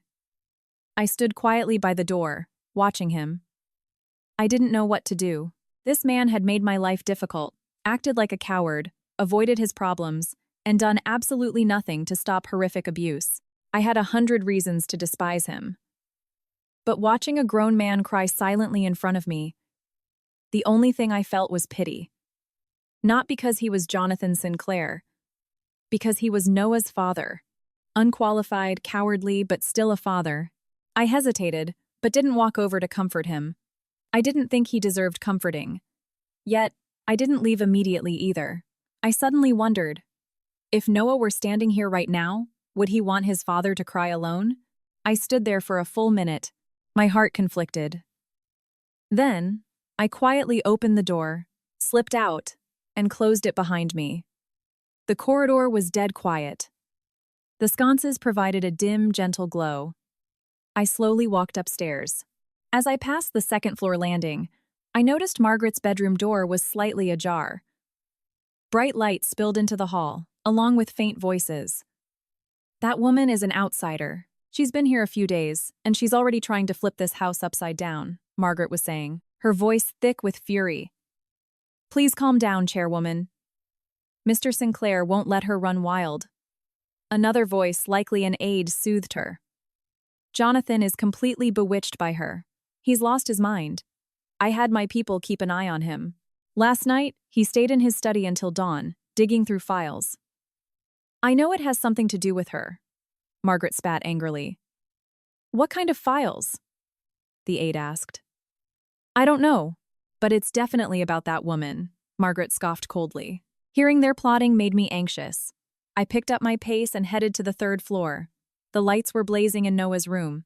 I opened the door quietly and stepped inside. Noah was sitting cross-legged on his bed, utterly engrossed in the books we bought today. The comic book was right on top, and he was so captivated that a small smile played on his lips. It looked like he was secretly laughing. When he heard the door open and saw me, he panicked, shoving the comic book under his pillow and grabbing the science book, pretending to study it intently. I smiled warmly. "You can read the comic book? I gave you permission, remember?" Noah looked at me sheepishly, then slowly pulled the comic back out from under his pillow. This time, without the mask, his smile grew wider, reaching his eyes. It was a genuine, heartfelt smile. It was the first true smile I had ever seen from him. It wasn't a perfect, radiant grin. It barely even qualified as a full smile. But it was incredibly real. The 10-year-old boy was finally smiling from the bottom of his heart. I sat quietly on the edge of his bed, watching him turn the glossy pages. Whenever he found something funny, his eyes would light up. If a part was boring, he flipped past it quickly. He was just like any other kid his age. He loved comics, funny stories, and mindless entertainment. But he was never allowed to have these things. Suddenly, he closed the book and looked at me. "Miss," he called out. "Did Dad give you a hard time?" "No," I answered quickly. "Really?" he pressed. "Really," I assured him. Noah looked down, tracing the cover of the comic book with his small finger. He whispered, "I don't want you to have a hard time. If it gets too hard, you won't stay here anymore."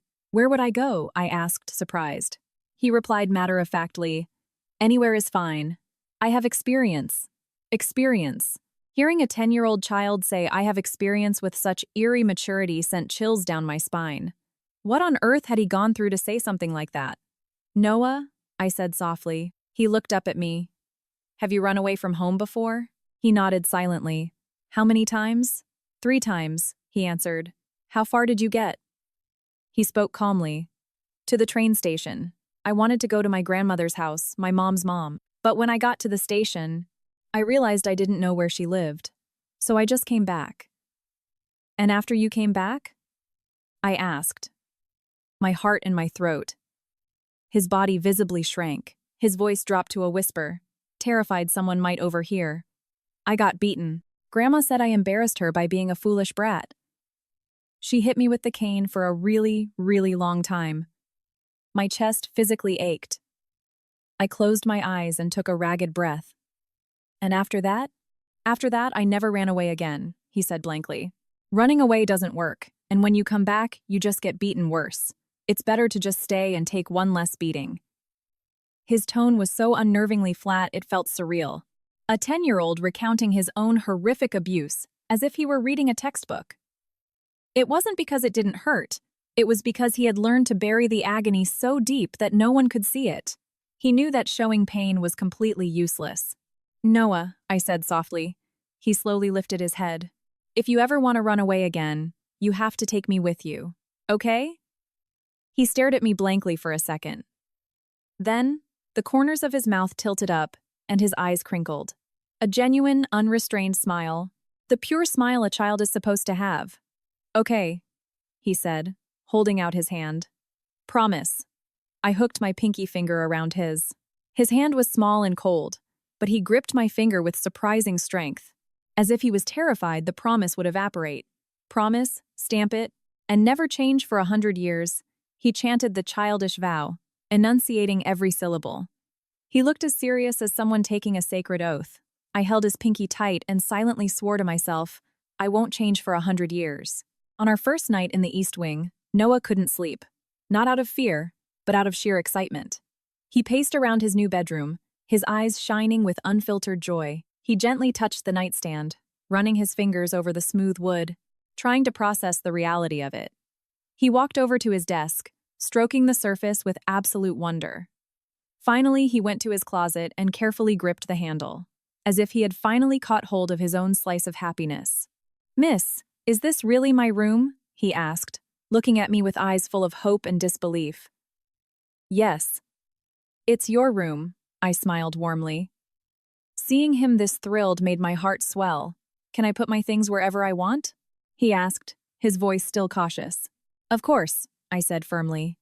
"Can I put my comic book on the bookshelf too?" His eyes sparkled. This was clearly the most important question to him. "You can put your comic book right in the front where everyone can see it." I laughed. He smiled again. This time, the smile lasted longer, about 3 whole seconds. His lips curled up high, and his eyes turned into happy crescents. Seeing him that happy brought an immense sense of peace over me. For a normal kid, a 3-second smile is nothing. But for Noah, it felt like a monumental milestone. The East Wing was a cozy, 2-story carriage house, located far from the main mansion. It used to be the VIP guest house for the Sinclair family. Over the last 3 days, I had a crew clean and renovate it.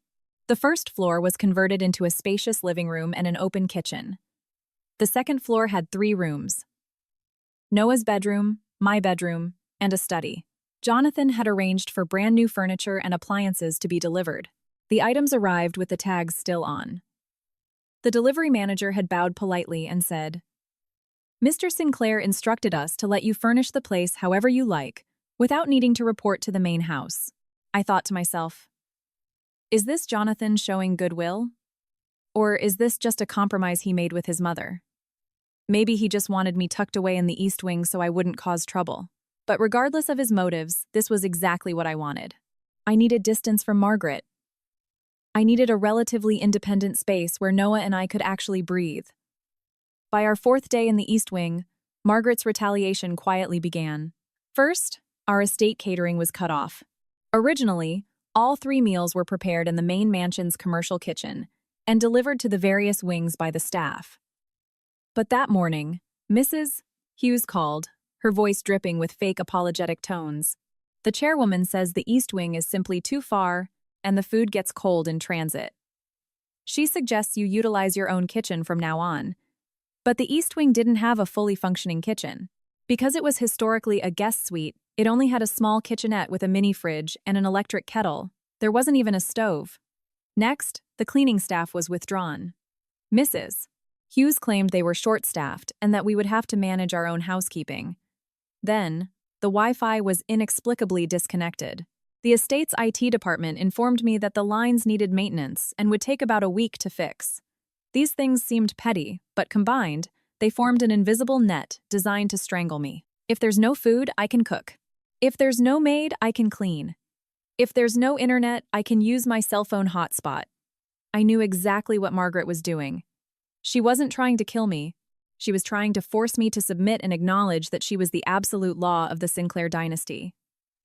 On the morning of our 4th day, Noah realized something was wrong. I had gone to the kitchenette to heat up some milk for him. When I opened the mini fridge, the bread I had bought the night before was ruined. The cooling system had malfunctioned, turning the fridge into a freezer. The bread was caked in thick frost and hard as a brick. "What's wrong, miss?" Noah appeared in the doorway. He was wearing the new blue pajamas I had bought him, his hair sticking up in every direction like a sleepy little hedgehog. "The fridge broke. The bread is frozen solid," I sighed in frustration. "Oh," he muttered, turning around and walking away. I figured he went back to his room to change clothes and didn't think much of it. A few minutes later, I heard clinking from the kitchenette. I walked over and saw Noah standing on a small step stool in front of the counter. He was clumsily trying to crack eggs into a bowl. Pieces of shell fell in, and as he tried to fish them out, His fingers got coated in raw egg. His face was a picture of pure, stressed concentration. "What are you doing?" I asked, rushing over in surprise. "Making breakfast," he said, looking up with a brave, confident face. "My mom taught me a long time ago. I can do it." His idea of doing it involved plugging in a cheap electric skillet I had found, pouring the eggs in, and hacking at them with a spatula. Within minutes, the eggs turned into a blackened, burnt mass that smelled like charcoal. He was so intensely focused on his task that he didn't even ask for help or look at me. Watching him, my heart ached, but a warm feeling also blossomed in my chest. A 10-year-old boy sees that the fridge is broken and there's no food. His first instinct isn't to complain or wait for an adult to fix it. His instinct is to make breakfast himself. That kind of independence isn't natural. It's forced upon you by a hard life. "Come here, let me show you," I laughed, gently taking the spatula from his hand. I tossed the burnt eggs, cracked 2 fresh ones into the pan, added a splash of milk and a pinch of salt, and cooked them slowly over low heat. As the eggs cooked, the edges turned golden, and a rich, buttery aroma filled the room. Noah stood on his tiptoes on the step stool, staring unblinkingly at the eggs in the pan. His eyes were shining with curiosity. "Wow, that smells so good," he murmured, his little nose twitching. "When you learn how to do this properly, you can make breakfast for me," I said, ruffling his hair. "Okay." He nodded vigorously. He thought for a second, then added, "I'll cook for you. For the rest of my life." For the rest of my life. Hearing him say that, with the exact same seriousness he used when we made our pinky promise, made me realize he wasn't just saying it. He truly intended to keep that promise. This warm domestic moment was interrupted when Jonathan arrived to drop things off. He stood outside the glass door of the East Wing, holding several large shopping bags. Through the glass, he watched the tall woman and the small boy in the kitchenette. I was holding Noah's hand, teaching him how to flip the eggs. Noah was leaning against my arm, giggling loudly, an incredibly cute sound. But when he accidentally splattered some grease on my shirt, he panicked and tried to wipe it with his small hands, only making the stain worse. I didn't know how long Jonathan had been watching us from the door. By the time I noticed him, he was standing in the entryway. His expression was extremely bizarre. It was as if he couldn't believe the boy laughing in the kitchen was his own son. "Dad." Noah's smile faded slightly when he saw Jonathan, but it didn't disappear completely. This meant his fear of his father was lessening, though it wasn't entirely gone. "I brought you some things," Jonathan said, setting the heavy bags on the counter. "A microwave, an induction cooktop, and some groceries." I opened the bags. Aside from the appliances, there were frying pans, pots, a knife block, spices, rice, flour, eggs, milk, fresh vegetables, fruit, and a large bag of Noah's favorite snacks. It was a very thorough haul. It didn't look like a last-minute thought. "Does your mother know about this?" I asked. Jonathan's expression didn't change, but his voice dropped. "She doesn't need to know." Noah hopped off his step stool and ran over to the bags. He dug through them and pulled out a box of animal crackers. He held the box, looked at Jonathan, and whispered, "Thank you, Dad." Jonathan looked down at the crackers, his eyes seeming to glaze over for a second. After a moment, he slowly raised his hand and awkwardly patted Noah's head. The gesture was incredibly stiff, like he was tapping a desk, but Noah didn't flinch away. He just stood there quietly. I thought to myself, "It's a good start." "You've changed," Jonathan said later, looking at me. He paused. "What changed?" I asked, leaning against the counter, crossing my arms. "He knows how to smile now," he said quietly. "Do you know why he couldn't smile before?" I asked pointedly. "Because smiling was dangerous in this house. Laugh too loud, you get scolded. Smile the wrong way, you get mocked. Smile at the wrong time, you get beaten with a cane." Over time, he just forgot how to do it. Jonathan fell silent for a long time. He shoved his hands in his pockets and stared blankly out the window. The sunlight hit his face, highlighting something I couldn't quite read in his eyes. "I didn't know," he said softly. "There's a lot you didn't know," I said flatly. "You didn't know his finger was broken.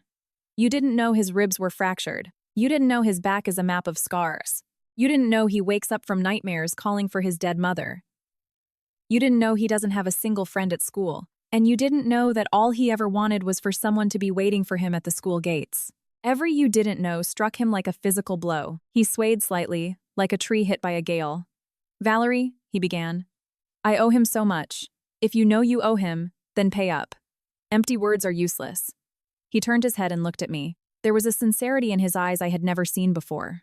I want to, he said. But I don't know how. It wasn't an excuse. It was a grown man admitting his utter emotional incompetence. In the boardroom, Jonathan Sinclair was ruthless and uncompromising. But emotionally, he was as clumsy, awkward, and clueless as a toddler. He was raised in the Sinclair dynasty. He was taught to be cold, restrained, and unreadable. In his family, crying was weakness, smiling was frivolity, and expressing emotion was downright humiliating. Because of that, he forgot how to express himself. He didn't know how to hug someone, how to apologize, how to say I love you. He couldn't even say I'm worried about you. It wasn't that he didn't want to. He legitimately did not know how. Then, start learning. I encouraged him. Start with the easiest thing. What's the easiest thing? He asked, genuinely clueless. Talk to him. 1 sentence a day, I explained patiently. Don't ask about his homework. Don't ask about his grades. Just ask about anything else. Ask how his day was.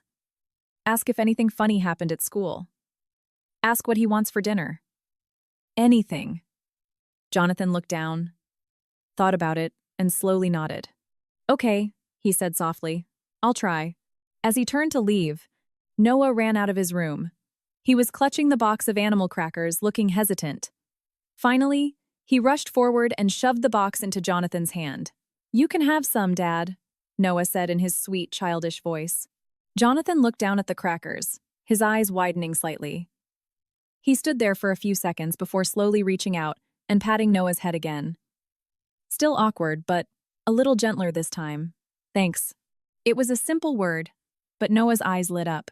He hugged the box back to his chest and ran back to his room. 10 days passed since we moved into the East Wing. That afternoon, Margaret Sinclair arrived in person. She didn't knock. She just pushed the front door open and walked in. Behind her was Mrs. Hughes and a man I had never seen before. He was in his 40s, wearing a sharp charcoal suit and carrying a leather briefcase. He looked like a high-powered attorney. I was in the living room, helping Noah with his homework. The moment the door opened, Noah's hand jerked, and his pencil drew a long, dark streak across his notebook. Margaret looked at Noah with eyes like ice, parted her lips, and spat out 2 words. Get out. Noah looked at me instinctively, his eyes begging for help. I gave him a reassuring nod. Noah weakly packed up his books. His movements were clumsy. He kept his head down and scurried past Margaret as fast as he could, as if a monster were chasing him. When he reached the door, he looked back at me, his eyes filled with terror. Mrs. Hughes firmly shut the door behind him with a loud thud. Now, it was just me, Margaret, and the stranger in the living room. Margaret sat elegantly on the sofa, acting as if she owned the place, which, technically, she did. She gestured to the man next to her. This is Mr. Anderson. I brought him here to have a little chat with you. Mr. Anderson gave me a polite nod and pulled a stack of documents from his briefcase. He placed them on the coffee table and spoke smoothly. Mrs. Sinclair, I am here today to discuss the guardianship of Noah Sinclair. I couldn't help but laugh. It was a laugh of sheer disbelief. Guardianship? Noah is doing perfectly fine here. There's nothing to discuss. Mr. Anderson pushed his glasses up his nose, cleared his throat, and said, According to the chairwoman's assessment, you are no longer deemed suitable to act as the child's primary caregiver. She intends to petition the court for a formal change of guardianship to take custody of Noah herself. On what grounds? I snapped, my blood boiling. Mr. Anderson listed them off methodically. First, your marriage to Mr. Sinclair is highly unstable and could result in divorce at any moment, which creates an unstable environment for the child. Second, the demands of your career make it impossible for you to provide adequate care. Third, the chairwoman believes you have engaged in highly inappropriate parenting behavior, specifically, feeding the child junk food and exposing him to harmful literature. I actually burst out laughing. I raised an eyebrow, dripping with sarcasm. Junk food? Harmful literature? Don't tell me you mean the hamburger in the comic book. Mr. Anderson's face remained impassive.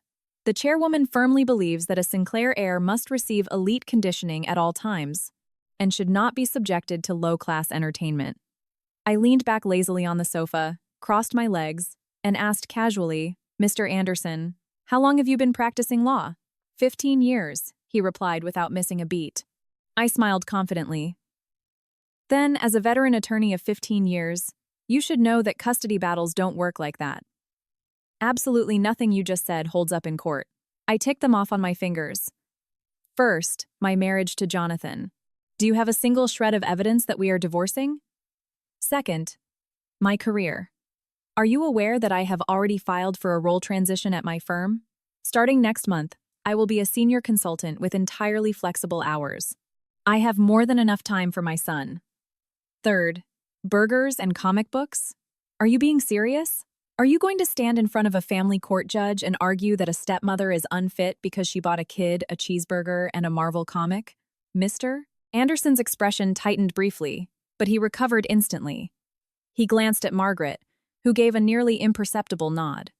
Mrs. Sinclair, Anderson said gravely, we have other documentation. I paused, my curiosity piqued. What documentation?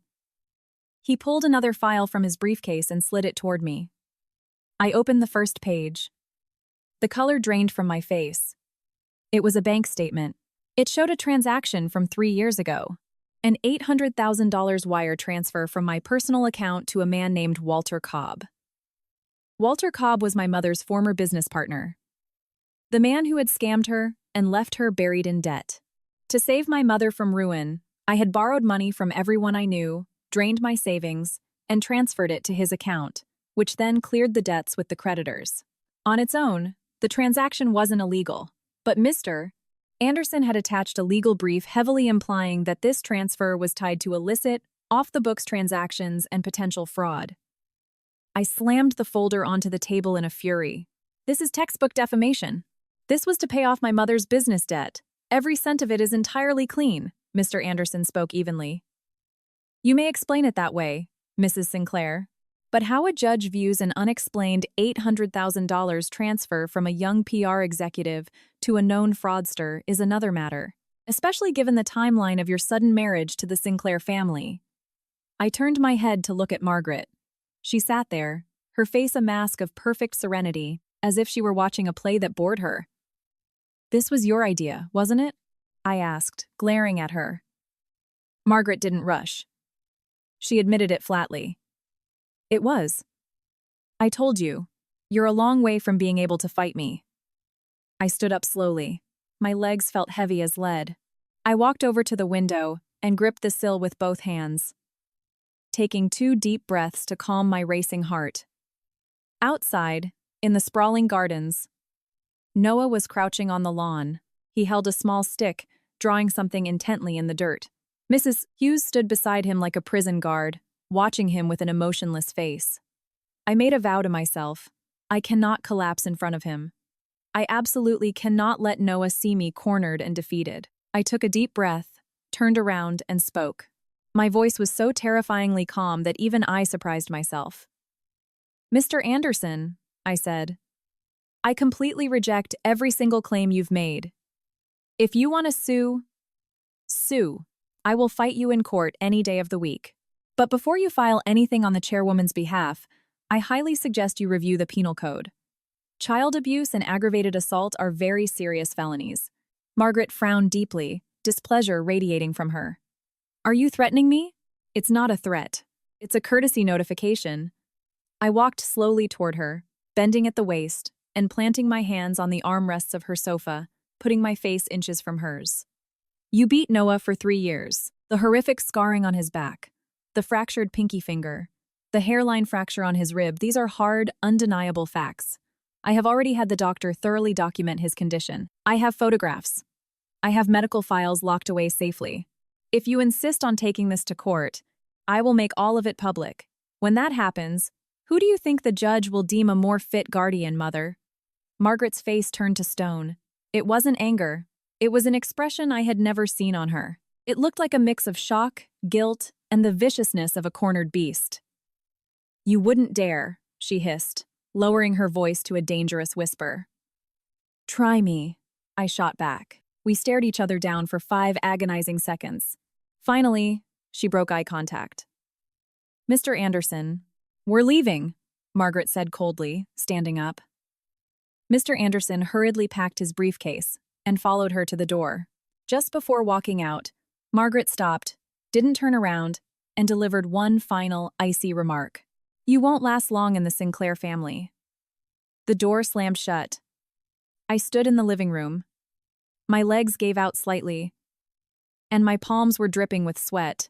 I had talked tough, but inside, I had no confidence.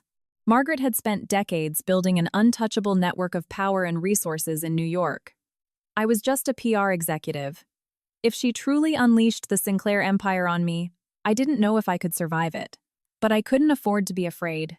If I showed fear, Noah's last shred of hope would be destroyed. Faint footsteps approached the door. It was Noah. He hadn't gone far. He had been standing outside, listening to everything. I slowly opened the door. Noah stood on the front steps. He was still gripping the small stick, his face stained with tears. "Miss," he sobbed, his voice breaking. "Please don't fight anymore. I'll go with you. Anywhere is fine. I don't want to stay in this house anymore." My heart broke. I knelt down and pulled him into a desperate hug. He was shaking violently, like a leaf in a hurricane. "Noah," I whispered soothingly. "I'm not leaving. And you're not leaving. We're staying right here. We're not going anywhere." "But Grandma," he cried, terrified. "I'll handle your grandmother," I said firmly, stroking his hair. "All you have to do is be a kid. Study hard, eat your meals, and grow up healthy. That's it." Noah buried his face in my shoulder, his voice muffled. "I don't want you to get hurt." "I won't get hurt," I promised softly. Noah pulled back slightly, his small hand gently touching my cheek. "But you're already hurt. You're crying." Only then did I realize that tears were streaming down my own face. That evening, Noah and I made dinner together. He carefully washed the vegetables, and I chopped them. He gingerly cracked the eggs, and I cooked them. The induction cooktop was weak, so the stir-fry turned out a bit soggy, but Noah beamed, declaring it was the best food he had ever eaten. "Because I made it," he explained seriously. "Of course you did," I praised him warmly. "And you're going to be able to do so much more when you grow up." Noah's eyes sparkled. He made a solemn promise. "Miss, when I grow up, I'm going to buy you a massive house. It's going to have the biggest kitchen, the best stove, and a fridge that never, ever breaks." I ruffled his hair and laughed. "I'll hold you to that." After dinner and doing the dishes together, Noah went to his room to finish his homework. I sat on the living room sofa, staring at my phone. A message from Jonathan popped up. "I heard my mother went to the East Wing today." "Yes," I typed back simply. "What did she say?" he asked. I told him the truth. She threatened to sue me for custody of Noah. He didn't reply for a long time. Finally, an audio message came through. I hit play. Jonathan's deep voice filled the quiet room. "I'll handle it. I'll handle it." He had said that to me before. He said it constantly, but nothing ever happened. I felt a wave of disappointment and didn't bother replying. By 10 p.m., Noah was fast asleep. I turned off the living room lights and sat in the dark. Outside, the estate was dead quiet. The soft moonlight spilled over the lawns, making it look like the ground was covered in silver frost. My phone buzzed. It was Jonathan. "Open the door." I blinked, confused, but got up and walked to the entryway. I opened the door. Jonathan was standing on the porch. He wore a dark overcoat, his hair slightly windblown. In his hand, he held a stainless steel thermos. "What are you doing here?" I asked in surprise. He walked in, setting the thermos on the table. "I brought you some food. My chef made soup. You mentioned you were losing weight."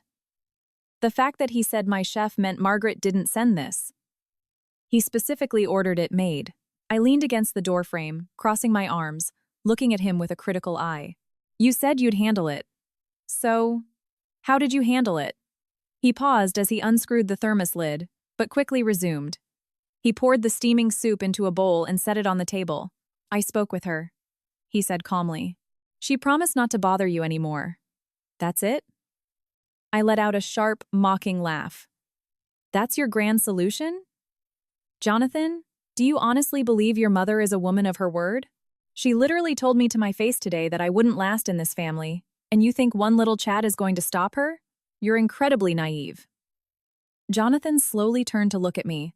The moonlight filtered through the window, washing over him. I couldn't read his expression perfectly in the dark, but his eyes were unnervingly bright. Valerie, he said, his voice low. I'm not naive. I just didn't want you to know the ugly details. What details? I asked, my brow furrowing. He remained silent for a few seconds, as if making a massive decision. After she visited you today, I went to her office, he said slowly. I told her that if she ever touches you again, I am resigning from the Sinclair Corporation. My eyes widened in absolute shock. What? I told her that if she crosses you again, I will step down as CEO. He enunciated every word with ironclad certainty. I will leave the company, take nothing from her, and build my own firm from scratch. When that happens, she won't be able to control me, and she certainly won't be able to touch you. I stared at him, stunned. Are you insane? His expression was deadly serious. I'm not insane. I've been insane for too long. Since the day Noah's mother died, I've been out of my mind. He looked down, lost in painful memories. I buried myself in work because I hated coming home. I hated facing Noah, and I hated facing my mother. I told myself it was for Noah's benefit, that at least my mother could provide him with financial stability. But I was wrong. He paused, his Adam's apple bobbing as he swallowed hard, fighting his emotions. When he looked up, his eyes were resolute. Noah doesn't need financial stability. He needs someone to protect him, and you shouldn't have to be the only one doing it. The living room was completely silent. From the distant main mansion, I could faintly hear the sounds of classical opera Margaret was likely watching her evening programs. I looked at him and spoke sincerely. Jonathan, do you know what you sound like right now? Like what? He asked. I offered a small smile. Like a father. He let out a bitter, self-deprecating laugh. 20 years too late. It's not too late, I comforted him. Noah is only 10. You have the rest of your life to be a good father to him. He didn't say anything, just walked over to the window and stared out into the night, deep in thought. After a moment, he turned back to me. Valerie, I have a question. Ask. I nodded. He looked me dead in the eye. Why are you so good to Noah? You didn't marry into the Sinclair family for him. You didn't have to care. No one would have blamed you if you looked the other way. But you didn't just care. You put yourself on the line for him. Why? It was a question I had heard many times in my head. People assumed I was playing the long game, securing my position in the dynasty, trying to impress Jonathan, or trying to usurp Margaret's power. Those theories sounded logical, but they were all wrong. The truth was remarkably simple. I just couldn't stand it, I said quietly. I couldn't stand watching a child be tortured. That's all. That's all? He asked, surprised. Yes, that's all, I said firmly. Jonathan stared at me. The brightness in his eyes intensified, gleaming like stars in the dark room. You couldn't stand it, he repeated slowly, tasting the words. There are so many unbearable things in this world. Most people just close their eyes and walk away. But you stood your ground and fought. Not everyone walks away, I said seriously. Some things are simply unacceptable. He walked slowly toward me until he was standing inches away. I could smell the faint, expensive cologne on his skin. He looked down at me, his lips parting as if he wanted to say something, but he stopped himself. He slowly raised his hand and very, very lightly brushed his knuckles against my shoulder, before quickly pulling his hand back. Eat the soup while it's hot, he said softly. It tastes terrible when it's cold. With that, he turned and walked out the door. As the door clicked shut, I leaned back against the wall. My heart was racing. Thump, thump, thump. I didn't know if it was from the tension, the lingering adrenaline of the day, or something else entirely. The home-style beef stew on the table was still steaming. It was my absolute favorite. I walked over, sat down, and took a spoonful. The soup was so incredibly hot that it brought tears to my eyes. But it wasn't just the heat. I subconsciously gripped the hem of my shirt. Deep inside my chest, an unnamed spark had ignited. It warmed my heart, and suddenly, my thoughts became beautifully, terrifyingly complicated.